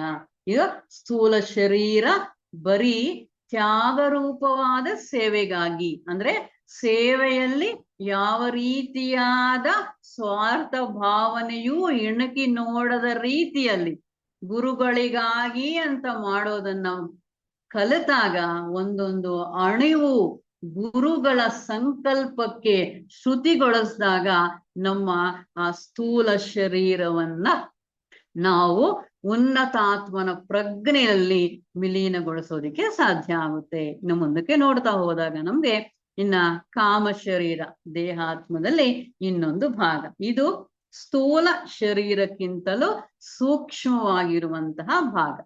ಇದು ಕಾಮ ಲೋಕದಲ್ಲಿ ವ್ಯವಹಾರವನ್ನ ಮಾಡೋದಿಕ್ಕೆ ಇರುವಂತಹ ಕಾಮ ಶರೀರ. ಇದರಲ್ಲಿ ಮುಖ್ಯವಾಗಿ ನಾವು ನೋಡುವಂತಹದ್ದು ಕಾಮ ಶರೀರ ಅಂತ ಹೇಳಿದ ತಕ್ಷಣನೇ ಆಸೆಗಳಿಗೆ ಪ್ರಮುಖವಾದಂತಹ ಸ್ಥಾನ. ಆಸೆಗಳು ಅಂದ್ರೆ ಆಸೆ ಅಂದ್ರೆ ಬೇಕು ಅಂತ ಒಂದು ಭಾಗ ಆದ್ರೆ, ಬೇಡ ಅನ್ನುವಂಥದ್ದು ಒಂದು ಭಾಗ. ನನ್ಗಿಷ್ಟವಾಗಿರುವಂಥದ್ದು ನನಗ್ ಬೇಕು, ನನ್ಗೆ ಇಷ್ಟ ಇಲ್ಲ ಅನ್ನುವಂಥದ್ದು ಬೇಡ. ಅದನ್ನೇ ನಾವು ರಾಗ ದ್ವೇಷ ಅಂತ ಕರೀತಾ ಇದ್ವಿ. ಈ ಆಸೆ ಅನ್ನುವಂಥದ್ದು ದೇಹಾತ್ಮಕ್ಕೆ ಸಂಬಂಧಪಟ್ಟಿರುವಂಥದ್ದು. ದೇಹಾತ್ಮವನ್ನ ಸಂತೋಷಗೊಳಿಸೋದಿಕ್ಕೆ, ಸಂತೃಪ್ತಿಗೊಳಿಸೋದಿಕ್ಕೆ ನಾನು ಆಸೆಯನ್ನ ಉಪಯೋಗಿಸ್ಕೊಳ್ಳುವಂಥದ್ದು. ಆದರೆ ಇದರೊಂದಿಗೆ ಇನ್ನೊಂದು ಪದ ನಮ್ಗೆ ಅರ್ಥ ಆಗುವಂಥದ್ದು ಇಚ್ಛೆ. ಇದು ದೇಹಾತ್ಮಕ್ಕೆ ಸಂಬಂಧಪಟ್ಟಂತಹ ಗುಣವಿಶೇಷಣ ಅಲ್ಲ. ಇನ್ನೇನು ಇಚ್ಛೆ ಅಂದ್ರೆ? ಇಚ್ಛೆ ಅಂದಾಗ ಇದು ಆತ್ಮನ ಲಕ್ಷಣ. ಇದು ಸೂಕ್ಷ್ಮವಾದ ವ್ಯತ್ಯಾಸವನ್ನ ನಾವು ಗಮನಿಸಿದ್ರೆ ಏನು ಅರ್ಥ ಆಗುತ್ತೆ ಅಂದ್ರೆ, ಆಸೆ ಅನ್ನುವಂಥದ್ದು ಹೊರಗಿನ ವಸ್ತುಗಳಿಂದ ಪ್ರಚೋದನೆ ಆಗಿರುವಂಥದ್ದು. ಇಂದ್ರಿಯಗಳು ಆಸೆಗಳನ್ನ ಪ್ರಚೋದನೆ ಮಾಡುವಂಥದ್ದು. ಅಂದ್ರೆ ನನ್ನ ಕಣ್ಣು ಒಂದು ವಿಚಾರವನ್ನ ನೋಡ್ತು, ಅದು ನನಗೆ ಬೇಕು ಅಂತ ಅನ್ನಿಸ್ತು. ಅದು ಎಲ್ಲಿಂದ ಬಂತು? ಕಣ್ಣು ನೋಡಿದ್ದು ಹೊರಗಡೆ ಇರುವಂತಹ ವಿಚಾರವನ್ನ, ಹೊರಗಡೆ ಇದ್ದಂತಹ ಒಂದು ರೂಪವನ್ನ, ಅದನ್ನ ನೋಡ್ತು, ಅದು ನನಗೆ ಬೇಕು ಅಂತ ಅನ್ಕೊಳ್ತು. ಅದು ದೇಹಾತ್ಮಕ್ಕೆ ಅಥವಾ ಕಾಮ ದೇಹಕ್ಕೆ ಸಂಬಂಧಪಟ್ಟಿರುವಂತದ್ದು. ಆದ್ರೆ ಇಚ್ಛೆ ಅನ್ನುವಂಥದ್ದು ಹೊರಗಿನ ಸ್ಪಂದನೆಗಳಿಗೆ, ನಾವು ಇಂದ್ರಿಯಗಳ ಒಳಗಾದಂತಹ ಸ್ಪಂದನೆಗಳಿಗೆ ಯಾವ ರೀತಿಯಾದ ಸಂಬಂಧವೂ ಇಲ್ಲದೆ ಒಳಗಿಂದ ಪ್ರಚೋದಿತವಾಗಿರುವಂತಹದನ್ನ ನಾವು ಇಚ್ಛೆ ಅಂತ ಕರಿತೀವಿ. ಅಂದ್ರೆ ಏನಲ್ಲಿ ಅಂದಾಗ, ಯಾವಾಗ ನಮ್ಮ ಆಸೆಗಳು ಲೋಕ ಸಂಗ್ರಹಮೇವಚ ಅಂದ್ರೆ ಅದರಲ್ಲಿ ಸ್ವಾರ್ಥ ಲವಲೇಶದಷ್ಟು ಇಲ್ಲದೆ ಪರಿಪೂರ್ಣವಾದ ಪ್ರೇಮ, ಕರುಣೆ, ಭಕ್ತಿ, ಈ ರೀತಿಯಾದ ಉನ್ನತ ಭಾವನೆಗಳನ್ನು ಹೊಂದಿದೆಯೋ, ಅಲ್ಲಿ ನಾನು ನನ್ನದು ಅನ್ನೋದಕ್ಕೆ ಅವಕಾಶ ಇಲ್ಲವೋ, ಅದನ್ನ ನಾವು ಇಚ್ಛೆ ಅಂತ ಕರಿತೀವಿ. ಅಂದ್ರೆ ಹೊರಗಿನ ವಸ್ತುಗಳ ಯಾವ ಸಂಬಂಧವೂ ಇಲ್ಲದೆ ಒಳಗಿಂದ ಬಂದಿರುವಂತಹ ನಿಸ್ವಾರ್ಥವಾದ ಭಾವನೆಯನ್ನ ನಾವು ಇಚ್ಛೆ ಅಂತ ಕರೀತಾ ಇದ್ವಿ. ಈಗ ನಮ್ಮ ಸಾಧನೆ ಏನು ಅಂದ್ರೆ, ನಾನು, ನನಗೆ ಬೇಕು, ಇದನ್ನ ನಾವು ಆಸೆ ಅಂತ ಕರೀತಾ ಇದ್ವಿ. ಇಲ್ಲಿ ನಾವು ಒಂದು ಅಪಾರ್ಥ ಮಾಡ್ಕೊಂಡಿದೀವಿ. ಏನು ಅಪಾರ್ಥ ಅಂದ್ರೆ, ನನಗೆ ಏನು ಬೇಕು ಅಂತ ತಿಳಿತಾ ಇದ್ದೀನೋ ಅದನ್ನ ನಾನು ಹೊಂದಿದಾಗ ನನಗೆ ತೃಪ್ತಿ ಸಿಗುತ್ತೆ, ಆಸೆ ಕಡಿಮೆ ಆಗುತ್ತೆ ಅನ್ನುವಂತ ಒಂದು ತಪ್ಪು ಕಲ್ಪನೆಯಲ್ಲಿ ಇದೀವಿ. ಅದು ಸರ್ವಥಾ ತಪ್ಪು. ನೀನು ಎಷ್ಟರ ಮಟ್ಟಿಗೆ ನಿನ್ನ ಆಸೆಗಳನ್ನ ತೀರಿಸ್ಕೊಳ್ಳುವಂತ ಪ್ರಯತ್ನ ಮಾಡ್ತಾ ಇರ್ತೀಯೋ ಅಷ್ಟರ ಮಟ್ಟಿಗೆ ನಿನ್ನ ಆಸೆಗಳು ಹೆಚ್ಚುತ್ತಾ ಹೋಗುತ್ತೆ. ಇದು ನಮ್ಗೆಲ್ಲರಿಗೂ ಕೂಡ ಪರಿಪೂರ್ಣವಾಗಿ ನಂಬಿಕೆ ಬರ್ಬೇಕಾಗಿರುವಂತ ಅಂಶ. ಆಸೆಗಳು ಅದನ್ನ ತೀರಿಸೋದ್ರ ಮುಖಾಂತರ ಕಡಿಮೆ ಆಗುವಂತಹದ್ದು ಅಲ್ಲ. ಅದನ್ನ ನಾವ್ ಎಷ್ಟು ಮಟ್ಟಿಗೆ ನಮ್ಮ ಕಂಟ್ರೋಲ್ ಅಲ್ಲಿ ಇಟ್ಕೊಳ್ತೀವೋ ಅಷ್ಟರ ಮಟ್ಟಿಗೆ ಮಾತ್ರ ನಾವು ಅದನ್ನ ಕಂಟ್ರೋಲ್ಗೆ ತರೋದಿಕ್ಕೆ ಸಾಧ್ಯ. ಆಸೆಗಳ ಕಂಟ್ರೋಲ್ಗೆ ನಾವು ಹೋಗಿದೀವಿ ಅಂದ್ರೆ ಇಡೀ ಜೀವನ ಓಡೋದ್ರಲ್ಲೇ ಸರಿ ಹೋಗುತ್ತೆ ಹೊರತಾಗಿ ಎಲ್ಲೂ ನಾವು ನೆಮ್ಮದಿಯನ್ನ ಶಾಂತಿಯನ್ನ ನೋಡೋದಿಕ್ಕೆ ಸಾಧ್ಯ ಇಲ್ಲ. ಆಸೆಯನ್ನ ಪರಿಪೂರ್ಣವಾಗಿ ನಾವು ಹೊಂದೋದು ಅಂದ್ರೆ ಬೆಂಕಿಗೆ ತುಪ್ಪ ಹಾಕ್ದಂಗೆ. ಒಂದು ಆಸೆ ಪೂರ್ತಿ ಆಯ್ತು, ಇನ್ನೊಂದು ಆಸೆ ಹುಟ್ಟಿ ಬಂತು, ಅಷ್ಟೇ ಆಗಿದ್ದೆ ಹೊರತಾಗಿ ಆಸೆಯಲ್ಲಿ ಮುಗಿಯುವಂತದನ್ನ ನಾವು ನೋಡೋದಿಕ್ಕೆ ಸಾಧ್ಯ ಇಲ್ಲ. ಹಾಗಿದ್ದ ಮೇಲೆ ಅದನ್ನೇ ಪತಂಜಲಿ ಮಹರ್ಷಿಗಳು ಪ್ರತಿಪಕ್ಷ ಭಾವನಂ ಅಂತ ಹೇಳುವಂತದ್ದು. ಏನು ಕೊರತೆ ನಿನ್ನಲ್ಲಿ ಇದೆಯೋ, ಅಂದ್ರೆ ನಿನ್ನಲ್ಲಿ ಯಾವುದೋ ರಾಗ ಇದೆ, ನೀನು ಯಾವುದೋ ಒಂದು ವಿಚಾರದಲ್ಲಿ ದ್ವೇಷ ಇದೆ, ಅಂದ್ರಲ್ಲಿ ನಿನ್ನಲ್ಲಿ ಪ್ರೇಮ ಇಲ್ಲ, ಕರುಣೆ ಇಲ್ಲ. ಹಾಗಾಗಿ ಆ ದ್ವೇಷದ ಸ್ಥಾನದಲ್ಲಿ ಪ್ರೇಮವನ್ನ ತುಂಬಿಸ್ಕೊಳ್ಳೋ ಅಂತ ಪ್ರಯತ್ನವನ್ನ ಮಾಡು. ಎಲ್ಲಿ ಕೋಪ ಇದೆಯೋ ಶಾಂತಿಯನ್ನ ತುಂಬಿಸ್ಕೊಳ್ಳೋ ಅಂತ ಪ್ರಯತ್ನವನ್ನ ಮಾಡು. ಅಂದ್ರೆ ಏನಾಗ್ತಾ ಇದೆ ಇಲ್ಲಿ, ಲೆಡ್ ಬೀಟರ್ ಹೇಳ್ತಾ ಇದ್ದಾರೆ, ನಮ್ಮ ಇಡೀ ಜೀವನ ಮನಿ ಹಂಟಿಂಗ್, ಪ್ಲೆಷರ್ ಸೀಕಿಂಗ್, ಎಲ್ಲೋ ಏನೋ ಸಂತೋಷ ಸಿಗುತ್ತೆ ಅಂತ ಹುಡ್ಕೊಂಡು ಹೋಗ್ತಾ ಇದೀವಿ, ಹಣಕ್ಕಾಗಿ ಬೇಟೆ ಆಡ್ತಾ ಇದೀವಿ. ಇದು ಎಲ್ಲಿಗೂ ಯಾವತ್ತಿಗೂ ಪೂರ್ತಿ ಆಗುವಂತಹದ್ದು ಅಲ್ಲ. ಮತ್ತೇನ್ ಮಾಡ್ಬೇಕಾಗಿದೆ? ಕ್ರಿಯೇಟಿಂಗ್ ಕ್ಯಾರೆಕ್ಟರ್, ಸೌಶೀಲ್ಯ ರಚನೆ. ಏನು ನಮ್ಮಲ್ಲಿ ಇಲ್ವೋ, ಯಾವ ಸದ್ಗುಣ ನಮ್ಮಲ್ಲಿ ಕೊರತೆ ಆಗಿದೆಯೋ ಅದರ ವಿಚಾರವಾಗಿ ಧ್ಯಾನ ಮಾಡ್ತಾ, ಅದನ್ನ ನಾನು ಸಾಧನೆ ಮಾಡ್ಬೇಕು ಅನ್ನುವಂತ ಸಂಕಲ್ಪವನ್ನ ಮಾಡ್ತಾ, ಆ ಪ್ರೀತಿಯಿಂದ ಪ್ರೇಮದಿಂದ ನಾವು ಅದನ್ನ ಗೆಲ್ಲುವಂತ ಪ್ರಯತ್ನವನ್ನ ಮಾಡ್ಬೇಕು.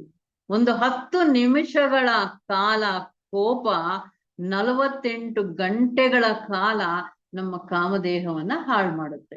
ಅಂದ್ರೆ ಆ ಕಾಮದೇಹ ಯಾವ ಒಳ್ಳೆಯ ಕೆಲಸಗಳಿಗೂ ಕೂಡ ಉಪಯೋಗಕ್ಕೆ ಬರೋದಿಲ್ಲ. ಗುರುಗಳು ಆ ಕಾಮದೇಹವನ್ನ ಆ ಒಳ್ಳೆಯ ಕೆಲಸಗಳಿಗಾಗಿ, ಲೋಕಕ್ಕಾಗಿ, ಲೋಕ ಕಲ್ಯಾಣಕ್ಕಾಗಿ ಉಪಯೋಗಿಸ್ಕೊಳ್ಳೋದಿಕ್ಕೆ ಸಾಧ್ಯ ಇಲ್ಲ. ಇದಕ್ಕಿಂತ ನಷ್ಟ ಬೇರೊಂದು ಇಲ್ಲ. ಹಾಗಾಗಿ ಸೌಶೀಲ್ಯ ರಚನೆ, ನಮ್ಮನ್ನ ನಾವೇ ಗಮನಿಸ್ಕೊಂಡು ಏನು ದೋಷಗಳು ನಮ್ಮಲ್ಲಿ ಇದೆ ಆ ದೋಷಗಳ ಬಗ್ಗೆ ಗಮನ ಬೇಕಾಗಿಲ್ಲ, ಅದರ ಸ್ಥಾನದಲ್ಲಿ ಇರಬೇಕಾಗಿರುವಂತಹ ಸದ್ಗುಣಗಳನ್ನ ಧ್ಯಾನಿಸಿ ಪ್ರಯತ್ನ ಪೂರ್ವಕ ರಚನೆ, ಕ್ರಿಯೇಟಿಂಗ್, ಪ್ರಯತ್ನ ಪೂರ್ವಕವಾಗಿ ಅವುಗಳನ್ನು ನಾವು ನಮ್ಮದನ್ನಾಗಿ ಮಾಡಿಸ್ಕೋಬೇಕು. ಅದನ್ನೇ ಗೀತೆಯಲ್ಲಿ ಕೃಷ್ಣ ಪರಮಾತ್ಮ ಭಾವ ಸಂಶುದ್ಧಿ, ಬರೀ ಶುದ್ಧಿ ಅಲ್ಲ, ಪರಿಪೂರ್ಣವಾದ ಶುದ್ಧವಾಗಿರುವಂತಹ ಭಾವನೆಗಳನ್ನ ನಾವು ತುಂಬಿಸ್ಕೋಬೇಕು. ಅಂದ್ರೆ ಕೋಪ ಬಂದಾಗ ಕೋಪನೇ ನಾನು ಅನ್ನೋ ರೀತಿಯಲ್ಲಿ ನಾವು ನಡ್ಕೊಳ್ದೀರ, ಕೋಪ ನನ್ನ ಸ್ವಭಾವ ಅಲ್ಲ, ಇದು ಕಾಮದೇಹದ ಸ್ವಭಾವ, ಕೋಪಕ್ಕೂ ನನಗೂ ಯಾವ ರೀತಿಯಾದ ಸಂಬಂಧ ಇಲ್ಲ ಅನ್ನುವಂಥ ಭಾವನೆಯನ್ನ ನಾವು ಬೆಳೆಸ್ಕೊಂಡು ನಾವು ಆ ಕೋಪದ ಜಾಗದಲ್ಲಿ ಶಾಂತಿಯನ್ನ, ಪ್ರೇಮವನ್ನ ನಿಲ್ಲಿಸ್ಕೊಳ್ಳೋ ಅಂತ ಪ್ರಯತ್ನವನ್ನ ಮಾಡ್ಬೇಕು. ಹಾಗೆ ನಾವು ಮುಂದುವರೆದು ನೋಡಿದಾಗ 3ನೇ ಹಂತ ದೇಹಾತ್ಮದಲ್ಲಿ ಅದು ಯಾವುದು ಅಂದ್ರೆ ರೂಪ ಮನೋ ದೇಹ. ಆ ಕೆಳಗಿನ ಅಂತಸ್ತನ್ನ ನಾವು ರೂಪ ಮನೋದೇಹ ಅಂತೀವಿ. ಇದರ ಕೆಲಸ ಏನು ಅಂದ್ರೆ ರೂಪಗಳ ಬಗ್ಗೆ ಯೋಚನೆ ಮಾಡುವಂಥದ್ದು. ರೂಪವನ್ನ ಕಂಡಾಗ ಇದರ ಯೋಚನೆ, ಈ ಯೋಚನೆಗಳಿಗೆ ರೂಪಗಳಿಗೆ ಸಂಬಂಧ ಇರುವಂತದ್ದು. ದೊಡ್ಡ ಕಷ್ಟ ಏನು ಇದರಿಂದ ನಮಗೆ ಅಂದ್ರೆ, ಇದು ಯಾವಾಗ ರೂಪಗಳ ಕಡೆ ಗಮನ ಕೊಡುತ್ತೋ ರೂಪಗಳಲ್ಲಿ ಭಿನ್ನತೆಯನ್ನ ನೋಡುತ್ತೆ. ಯಾವಾಗ ರೂಪಗಳಲ್ಲಿ ಭಿನ್ನತೆಯನ್ನ ನೋಡುತ್ತೋ ಆಗ ಸಂಪೂರ್ಣವಾಗಿ ಏಕತ್ವವನ್ನ ಮರೆತು ಹೋಗುತ್ತೆ. ಮಾತೆ ಅನಿಬೆಸೆಂಟ್ರ ಪ್ರಕಾರ ಎಲ್ಲಿ ಏಕತ್ವ ನಮ್ಮ ಗಮನಕ್ಕೆ ಬರ್ಲಿಲ್ವೋ ಅಲ್ಲಿ ಆಧ್ಯಾತ್ಮಿಕತೆ ಇಲ್ಲ. ಏಕತ್ವ ಅನುಪಶ್ಯತಃ ಆಧ್ಯಾತ್ಮಿಕತೆ, ಆಧ್ಯಾತ್ಮಿಕ ಜೀವನ ಅಂದ್ರೆ ಎಲ್ಲರಲ್ಲೂ ಇರುವಂತಹ ಗುಪ್ತ ಚೇತನವೇ. ಆ ಗುಪ್ತ ಚೈತನ್ಯವನ್ನ ನಮ್ಮ ಅರಿವಿಗೆ ಸದಾ ತಂದ್ಕೊಳ್ಳುವಂಥದ್ದೇ ಆಧ್ಯಾತ್ಮಿಕತೆ. ನಮ್ಮ ಗಮನ ಚೈತನ್ಯದ ಬಗ್ಗೆ ಅಲ್ಲದೀರ ರೂಪದ ಕಡೆ ಹೋಯ್ತು, ರೂಪದ ಕಡೆ ಈ ಮನಸ್ಸು ಕರ್ಕೊಂಡು ಹೋಯ್ತು ಅಂದ್ರೆ ಅದು ಖಂಡಿತವಾಗಿಯೂ ಆಧ್ಯಾತ್ಮಿಕತೆ ಅನ್ನಿಸ್ಕೊಳ್ಳೋದಿಕ್ಕೆ ಸಾಧ್ಯ ಇಲ್ಲ. ಆಗ ರೂಪಗಳಲ್ಲಿ ಭಿನ್ನತೆ ಇದೆ, ಯಾವಾಗ ಭಿನ್ನತೆ ಇದೆಯೋ ನಾನು ಅನ್ನೋದು ಬರುತ್ತೆ, ಜೊತೆಯಲ್ಲಿ ನೀನು ಅನ್ನುವಂಥದ್ದು ಬರುತ್ತೆ. ನಾನು ನೀನು ಅನ್ನುವಂಥದ್ದು ಯಾವಾಗ ಬಂತೋ ಆಗ ನಾನು ಹೆಚ್ಚು ನೀನು ಕಡಿಮೆ ಅನ್ನುವಂಥದ್ದು ಸಹಜವಾಗಿ ಬರುತ್ತೆ. ಅಂದ್ರೆ ನಾನು ಹೆಚ್ಚು ಅಂದ್ರೆ ಏನರ್ಥ? ಅದು ಅಹಂಕಾರದ ಮೂಲ. ಈ ರೂಪ ಮನಸ್ಸು ಅಹಂಕಾರವನ್ನ ಹುಟ್ಟಾಕುತ್ತೆ. ಎಲ್ಲಿ ಅಹಂಕಾರ ಇದೆಯೋ ಅಲ್ಲಿ ನಾವು ಆತ್ಯಂತಿಕ ಸತ್ಯವನ್ನ ನೋಡೋದಿಕ್ಕೆ ಸಾಧ್ಯ ಇಲ್ಲ. ಮೇಡಮ್ ಬ್ಲೆವೆಟ್ಸ್ಕಿ ಅವರು ಹೇಳೋದು ಅದನ್ನೇ, ಸತ್ಯದ ಕೊಲೆಪಾತಕ. ಅವನು ಸತ್ಯವನ್ನ ನೋಡೋದಿಕ್ಕೆ ಬಿಡೋದೇ ಇಲ್ಲ. ಈ ರೂಪ ಯೋಚನೆಗಳು ನಮ್ಮಲ್ಲಿ ಬರೋವರೆಗೂ ಕೂಡ, ರೂಪಕ್ಕೆ ಸಂಬಂಧಪಟ್ಟಂತಹ ಯೋಚನೆಗಳು ನಮ್ಮಲ್ಲಿ ಇರೋವರೆಗೂ ನಾವು ಸತ್ಯವನ್ನ ಕಾಣೋದಿಕ್ಕೆ ಸಾಧ್ಯ ಇಲ್ಲ. ಈ ಮನೋದೇಹಕ್ಕೂ ಕಾಮದೇಹಕ್ಕೂ ಹತ್ತಿರದ ಸಂಬಂಧ ಇದೆ. ಅದನ್ನೇ ನಾವು ಆಧ್ಯಾತ್ಮಿಕದಲ್ಲಿ ಮನೋಮಯ ಕೋಶ, ಥಿಯಾಸಫಿ ಇದನ್ನ 2 ಭಾಗ ಮಾಡಿ ವಿಸ್ತೃತವಾಗಿ ನೋಡುತ್ತೆ ಅದನ್ನ, ಕಾಮ ಹಾಗೂ ಮನೋ ಅಂತ. ಆದ್ರೆ ಇಲ್ಲಿ ಆಧ್ಯಾತ್ಮಿಕತೆಯಲ್ಲಿ 2 ಸೇರಿಸ್ಬಿಟ್ಟು ಮನೋಮಯ ದೇಹ ಅಂತ ಕರೀತಾ ಇದ್ದಾರೆ. ಹೇಗೆ ಅಂದ್ರೆ ಈ ಮನಸ್ಸಿನ ಕೆಲಸ ಏನು ಅಂದ್ರೆ, ಹಿಂದೆ ತನಗೆ ಏನು ಸುಖ ಸಿಕ್ಕಿತ್ತು, ಎಲ್ಲಿಂದ ಸುಖ ಸಿಕ್ಕಿತ್ತು, ಹಿಂದೆ ಎಲ್ಲಿಂದ ಕಷ್ಟ ಸಿಕ್ಕಿತ್ತು, ಅದನ್ನೆಲ್ಲ ನೆನಪಿನ ರೂಪದಲ್ಲಿ ಸೇರಿಸ್ಕೊಳ್ಳುತ್ತೆ. ಯಾವುದರಿಂದ ಸುಖ ಸಿಕ್ಕುತ್ತೋ ಅದನ್ನ ಪಡಿಬೇಕು ಅಂತ ಹೇಳ್ಕೊಳ್ತಾ ಆ ಪಡೆಯೋದಿಕ್ಕೆ ಬೇಕಾಗಿರುವಂತ ಪ್ಲಾನ್ ಹಾಕ್ತಾ ಹೋಗುತ್ತೆ. ಯಾವುದರಿಂದ ಕಷ್ಟ ಸಿಕ್ಕಿತ್ತೋ ಅದರ ನೆನಪಿನ ಮುಖಾಂತರ ಕಷ್ಟವನ್ನ ದೂರ ಮಾಡುವಂತ ಪ್ಲಾನ್ ಅನ್ನ ಹಾಕ್ತಾ ಹೋಗುತ್ತೆ. ಸದಾ ಇದರಲ್ಲೇ ಸುತ್ತುವರಿತಾ ಇರುತ್ತೆ. ಚಂಚಲಂ ಹಿ ಮನಃಕೃಷ್ಣ. ಲೆಡ್ ಬಿಟರ್ ಹೇಳುವಂತ ಇರೋದು ಚಿತ್ತ ವೃತ್ತಿ ನಿರೋಧ ಅಂತ ನಾವು ಯಾವ್ದನ್ನ ಕರೀತಾ ಇದ್ದೀವಿ. ಯಾವ್ದನ್ನ ಚಿತ್ತ ಅಂತ ಕರೀತಾ ಇದ್ದೀವಿ ಅಂದ್ರೆ ಈ ಕಾಮ ಮನಸ್ಸನ್ನೇ ನಾವು ಚಿತ್ತ ಅಂತ ಕರೀತಾ ಇದ್ದೀವಿ. ಇದು ಸದಾ ಅಲೆಗಳ ರೀತಿಯಲ್ಲಿ, ಒಂದು ನಿರ್ಮಲವಾಗಿ ಇರುವಂತಹ ಸರೋವರಕ್ಕೆ ಕಲ್ಲು ಹಾಕಿದ್ರೆ ಯಾವ ರೀತಿ ಅಲೆಗಳು ಉದ್ಭವ ಆಗುತ್ತೋ ಅದೇ ರೀತಿಯಲ್ಲಿ ರಾಗ, ದ್ವೇಷ, ಬೇಕು ಬೇಡ ಇದರಲ್ಲೇ ಇರುವಂತಹದ್ದು ಚಂಚಲತೆಯಿಂದ ಇರುವಂತಹದ್ದು ಈ ಮನಸ್ಸಿನ ಸ್ವಭಾವ. ಆದರೆ ನಮ್ಮ ಈ ಶರೀರಕ್ಕೆ ಅಥವಾ ಈ ದೇಹಾತ್ಮಕ್ಕೆ ಏನು ಕಷ್ಟ ಸುಖಗಳು ಬರ್ತಾ ಇದೆಯೋ ಅದು ಆ ಜೀವಾತ್ಮನ ದೃಷ್ಟಿಯಲ್ಲಿ ಯಾವುದಕ್ಕೂ ಅರ್ಥ ಇಲ್ಲ. ಯಾತಕ್ಕಾಗಿ ಯಾವುದಕ್ಕೂ ಅರ್ಥ ಇಲ್ಲ ಅಂದ್ರೆ ಈ ಜೀವನನೇ ಒಂದು ನಾಟಕ ರಂಗ. ಈ ನಾಟಕ ರಂಗದಲ್ಲಿ ಪಾತ್ರವನ್ನ ಹಾಕಿರುವಂತಹದ್ದು ದೇಹಾತ್ಮ. ಅಂದ್ರೆ ಪಾತ್ರಧಾರಿ ಬೇರೆ ಇದ್ದಾನೆ, ಅವನು ಜೀವಾತ್ಮ. ಪಾತ್ರ ದೇಹಾತ್ಮ, ಕ್ಯಾರೆಕ್ಟರ್ ಆಕ್ಟರ್ ಅಂದ್ರೆ ನಮ್ಗೆ ಅರ್ಥ ಆಗುತ್ತೆ. ಆಕ್ಟರ್ ಯಾರಿಲ್ಲಿ? ಜೀವಾತ್ಮ. ಕ್ಯಾರೆಕ್ಟರ್ ಯಾರು? ದೇಹಾತ್ಮ. ಅಂದ್ರೆ ಅವನು ಶ್ರೀಮಂತ. ಯಾರು? ಜೀವಾತ್ಮ ಶ್ರೀಮಂತ, ಆಕ್ಟರ್ ಶ್ರೀಮಂತ. ಆದ್ರೆ ಅವನು ಬಡವನ ವೇಷವನ್ನ ಹಾಕೊಂಡು ಎಲ್ಲಾ ಕಷ್ಟಗಳನ್ನ ದುಃಖಗಳನ್ನ ಅನುಭವಿಸ್ತಾನೆ. ಆ ಕಷ್ಟ ದುಃಖ ಅವನಿಗೆ ಸೇರಿರುವಂತದ್ದ ಅಲ್ಲ.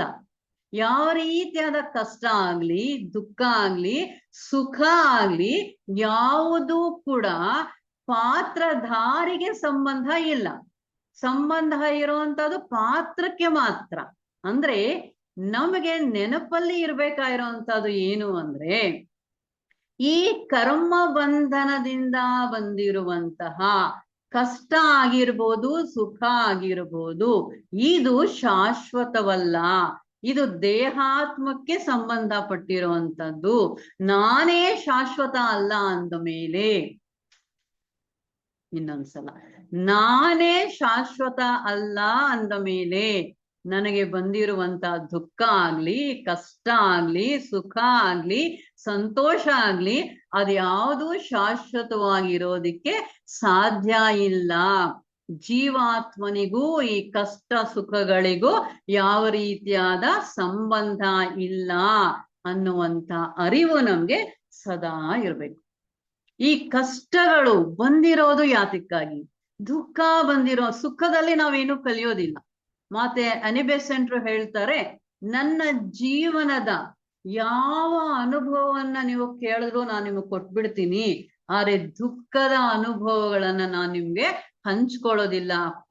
ಯಾಕೆ ಅಂದ್ರೆ ಇಡೀ ಜೀವನದ ರಹಸ್ಯವನ್ನ ನಾನು ಕಲಿತಿದ್ದೆ ದುಃಖದಲ್ಲಿ. ದುಃಖ ಬರುವಂತಹದ್ದು ಕುಗ್ಗಿ ಹೋಗೋದಕ್ಕೆ ಅಲ್ಲ, ದುಃಖದಿಂದ ಪಾಠವನ್ನ ಕಲಿತು ಅದರ ಸಾರವನ್ನ ಜೀವಾತ್ಮನಿಗೆ ಕೊಡೋದಿಕ್ಕಾಗಿ. ಹಾಗಾಗಿ ಕರ್ಮ ದೇವತೆಗಳು ಕಷ್ಟನ ಕೊಡಲ್ಲ, ಸುಖಾನ ಕೊಡೋದಿಲ್ಲ. ಅವರು ನ್ಯಾಯದಾತರು.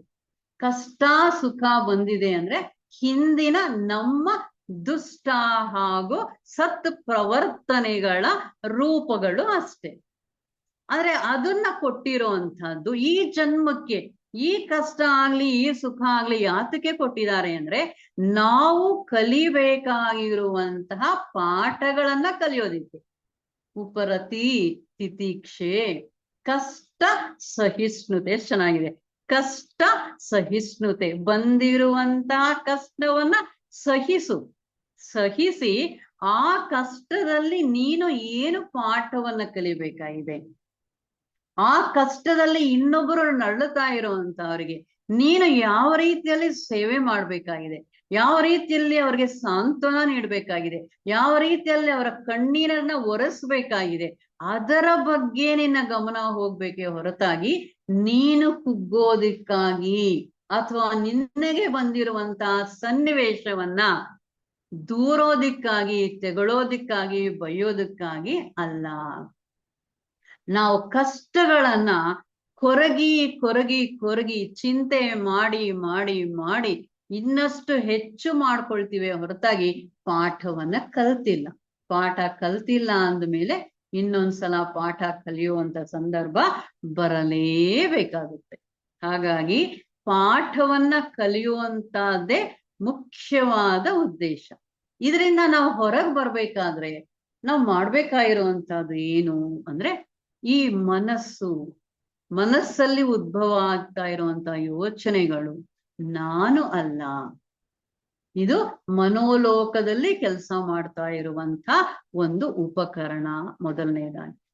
ಎರಡನೇದಾಗಿ ಏಕಾಗ್ರತೆಯಿಂದ ಗಮನಿಸುವಂಥದ್ದು. ಇನ್ನ ಮೂರನೇದಾಗಿ ಈ ಮನಸ್ಸಿನಲ್ಲಿ ಸದ್ಭಾವನೆಗಳು ಯೋಚನೆಗಳು ಬರುವ ರೀತಿಯಲ್ಲೇ ಅದಕ್ಕೆ ತರಬೇತಿಯನ್ನು ಕೊಡುವಂಥದ್ದು. ಇದು ನನ್ನ ಯೋಚನೆ, ನನಗ್ ಸಂಬಂಧಪಟ್ಟಿದ್ದು ಅಂತ ಯಾವತ್ತೂ ನಾವು ಯೋಚನೆ ಮಾಡೋದಕ್ಕೆ ಸಾಧ್ಯ ಇಲ್ಲ. ಯಾಕೆ ಅಂದ್ರೆ ಯೋಚನೆಗಳು, ಒಬ್ಬ ವ್ಯಕ್ತಿಯ ಯೋಚನೆಗಳು ಅವನಿಗೆ ಮಾತ್ರ ಸಂಬಂಧಪಟ್ಟಿರುವಂತಹದ್ದು ಅಲ್ಲ. ಅವನು ಮಾಡುವಂತಹ ಯೋಚನೆಗಳು, ಅವನು ಕಳಿಸುವಂತಹ ಸಂಕಲ್ಪಗಳು ಅದು ಸತ್ಸಂಕಲ್ಪಗಳಾದರೆ ಲೋಕ ಸಮಸ್ತ ಸುಖಿನೋ ಭವಂತು ಅನ್ನುವಂತಹ ಸಂಕಲ್ಪವಾಗಿದೆ. ಭಾವಿಸಿ ನಾವು ಆ ಸಂಕಲ್ಪಗಳನ್ನ ಕಳಿಸಿದಾಗ ಇಡೀ ವಿಶ್ವ ಕುಟುಂಬ, ವಸುದೈಕ ಕುಟುಂಬ, ಅದೇ ಸಂಕಲ್ಪ ದೇವತೆಯಾಗಿ ಆ ವಿಶ್ವವನ್ನ ಕಾಪಾಡುತ್ತೆ. ಆದ್ರೆ ನನ್ನ ದುಷ್ಟ ಸಂಕಲ್ಪಗಳು, ಹೇಳ್ಬೇಕು ಅಂದ್ರೆ ಇಲ್ಲಿ ದೇವತೆ ಆದ್ರೆ ಅಲ್ಲಿ ದೆವ್ವಗಳಾಗಿ ನಮ್ಮ ಪ್ರಪಂಚಕ್ಕೆ ನೋವನ್ನ ಕೊಡುತ್ತೆ. ಇನ್ನೊಂದು ಅಂಶ, ನಾನು ಏನು ಕೊಡ್ತೀನೋ ಅದೇ ನನಗೆ ವಾಪಸ್ ಆಗುತ್ತೆ. ದೇವತೆಯನ್ನ ಕೊಟ್ರೆ ದೇವತೆ ನನಗ್ ಬರುತ್ತೆ, ದೆವ್ವವನ್ನ ಪ್ರಪಂಚಕ್ಕೆ ಕೊಟ್ರೆ ದೆವ್ವ ನನಗ್ ಬರುತ್ತೆ. ಅಂದರೆ ದುಃಖವು ಕೂಡ ನನ್ನ ದುಃಖ ನನ್ನ ಇಷ್ಟ ಅಂತ ನಾವು ಯೋಚನೆ ಮಾಡೋದಿಕ್ಕೆ ಸಾಧ್ಯ ಇಲ್ಲ. ಈಗಾಗಲೇ ಪ್ರಪಂಚದಲ್ಲಿ ದುಃಖ ಇದೆ. ಇನ್ನಷ್ಟು ನೀನು ದುಃಖದ ಸಂಕಲ್ಪಗಳನ್ನ ಕಳಿಸಿದಾಗ ಪ್ರಪಂಚ ದುಃಖಮಯವಾಗುತ್ತೆ ಹೊರತಾಗಿ ಆ ದುಃಖದಲ್ಲಿ ಪಾಠವನ್ನ ಕಲಿತು ಕೊರಗದೆ ಅದನ್ನ ಅಲ್ಲಿಗೆ ಬಿಟ್ಟಾಗ ಪ್ರಪಂಚದಲ್ಲಿ ದುಃಖ ಕಡಿಮೆ ಆಗೋದಕ್ಕೆ ನಂದೂ ಒಂದು ಸಹಾಯ ಇದ್ದ ರೀತಿಯಲ್ಲಿ ನಡೆಯುತ್ತೆ. ಹಾಗೆ ನಾವು ನೋಡಿದಾಗ ಭಗವಾನರು ಬುದ್ಧಾನುಶಾಸನಂ ಅಂತ ಹೇಳಿದ್ರಲ್ಲ, ಏನ್ ಹೇಳಿದ್ರು? ಒಳ್ಳೆಯದನ್ನ ಮಾಡು, ನಂತರ ಕೆಟ್ಟದರಿಂದ ದೂರ ಇರು, ಹೃದಯವನ್ನ ಪವಿತ್ರಗೊಳಿಸು. ನಾವು ಮಾಡ್ಬೇಕಾಗಿರುವಂತ ಸಾಧನೆ ಏನಿದ್ರು ಕೂಡ ನಮ್ಮ ಅಣುವು ಕೂಡ ಪ್ರಪಂಚಕ್ಕೆ ಒಳ್ಳೆಯದನ್ನ ಮಾಡೋ ರೀತಿಯಲ್ಲೇನೇ ಮುಂದಕ್ಕೆ ನಡಿಬೇಕು. ಹಾಗೆ ನಾವು ನೋಡಿದಾಗ ವ್ಯಾಸ ಮಹರ್ಷಿಗಳು ಪುರಾಣಗಳನ್ನ ವೇದಗಳನ್ನ ವಿಭಜನೆ ಮಾಡಿ ಎಷ್ಟೆಲ್ಲ ಸಾಹಿತ್ಯವನ್ನ ಕೊಟ್ಟಿರೋ ಅಂತವ್ರು, ಶ್ಲೋಕಾರ್ಧೇನ ಅರ್ಧ ಶ್ಲೋಕದಲ್ಲೇ ಹೇಳ್ಬಿಡ್ತೀನಪ್ಪ ಎಲ್ಲದರ ಸಾರ ಸರ್ವಸ್ವ ಅಂತ ಹೇಳಿದ್ದೇನು ಅಂದ್ರೆ ಪರೋಪಕಾರಾಯ ಪುಣ್ಯಾಯ ಪಾಪಾಯ ಪರಪೀಡನಂ. ಇನ್ನೊಬ್ಬರಿಗೆ ಒಳ್ಳೆಯದನ್ನ ಮಾಡುವಂಥದ್ದೇ ನಿನ್ನ ಜೀವನದ ಉದ್ದೇಶ. ಜೀವನದ ಉದ್ದೇಶ ಇರುವಂತಹದ್ದೇ ಇನ್ನೊಬ್ಬರಿಗೆ ಒಳ್ಳೆಯದನ್ನ ಮಾಡೋದಿಕ್ಕಾಗಿ. ಹಾಗಾಗಿ ನಮ್ಮ ಇಡೀ ಸ್ಥೂಲ ದೇಹಾತ್ಮದಲ್ಲಿ ತಾನೇ ನಾವಿದ್ದೀವಿ, ಸ್ಥೂಲ ಶರೀರವನ್ನ ನಿಸ್ವಾರ್ಥ ತ್ಯಾಗರೂಪವಾದ ಸೇವೆಯನ್ನ ಮಾಡ್ತಾ ಆತ್ಮ ಪ್ರಜ್ಞೆಯನ್ನ ಅಣುವಿನಲ್ಲೂ ಕೂಡ ನಾವು ತುಂಬಿಸ್ಕೊಳ್ಳೋದಕ್ಕೆ ಸಾಧ್ಯ.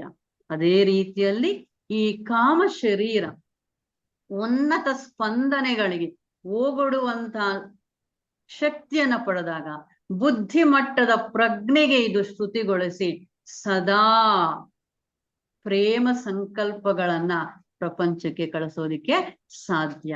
ಹಾಗೆ ಮುಂದುವರೆದಾಗ ಈ ಮನಸ್ಸಿನಲ್ಲಿ ಬರುವಂತಹ ಭಾವನೆಗಳು ಅಥವಾ ಯೋಚನೆಗಳು ಈಶ್ವರ ಸಂಕಲ್ಪ, ಲೋಕಹಿತ, ಲೋಕ ಸಂಗ್ರಹಮೇವಚ ಅಂತ ಹೇಳದ ರೀತಿಯಲ್ಲಿ ಈಶ್ವರ ಸಂಕಲ್ಪದೊಂದಿಗೆ ಈ ಸಂಕಲ್ಪಗಳು ಒಂದಾದಾಗ ಆ ರೂಪಗಳನ್ನ ಮೀರಿ ತತ್ವದಲ್ಲಿ ಒಂದಾಗಿ ಅರೂಪ ಲೋಕವನ್ನ ಸೇರೋದಕ್ಕೆ ಸಾಧ್ಯ. ಅಂದ್ರೆ ಈ ದೇಹಾತ್ಮವನ್ನ ನಮ್ಮ ಸಾಧನೆಯ ಮುಖಾಂತರ ಉನ್ನತಾತ್ಮನೊಂದಿಗೆ ಶ್ರುತಿಗೊಳಿಸಿ ನಾವು ಬಂದಿದ್ದು ಕಾರಣ ಏನು, ಜನ್ಮ ಸಾರ್ಥಕತೆಯಲ್ಲಿ ಬಂದಲ್ಲಿಗೆ ಸೇರೋದಿಕ್ಕಾಗಿ ನಾವು ಈ ಸಾಧನೆಯನ್ನ ಮಾಡಬೇಕಾಗಿದೆ. ಪೂರ್ಣತ್ವದ ಕಡೆ ನಾವು ಪರಿಪೂರ್ಣರು ಅಲ್ಲ, ಪರಿಮಿತಿಗೆ ಒಳಪಟ್ಟವರು ಅಂತ ಅರ್ಥ ಆಗಿ ಪೂರ್ಣತ್ವದ ಕಡೆ ನಾವು ನಮ್ಮ ಪ್ರಯಾಣವನ್ನ ನಡೆಸಿ ಪೂರ್ಣತ್ವವನ್ನ ಹೊಂದುವಂತಹ ನಿಟ್ಟಿನಲ್ಲಿ ಸಂಸರಣೆ ನಡಿಬೇಕಾಗಿರುವಂತಹದ್ದು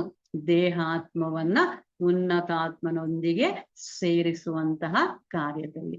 ನಿಮ್ಮೆಲ್ಲರಿಗೂ ನನ್ನ ವಂದನೆಗಳು.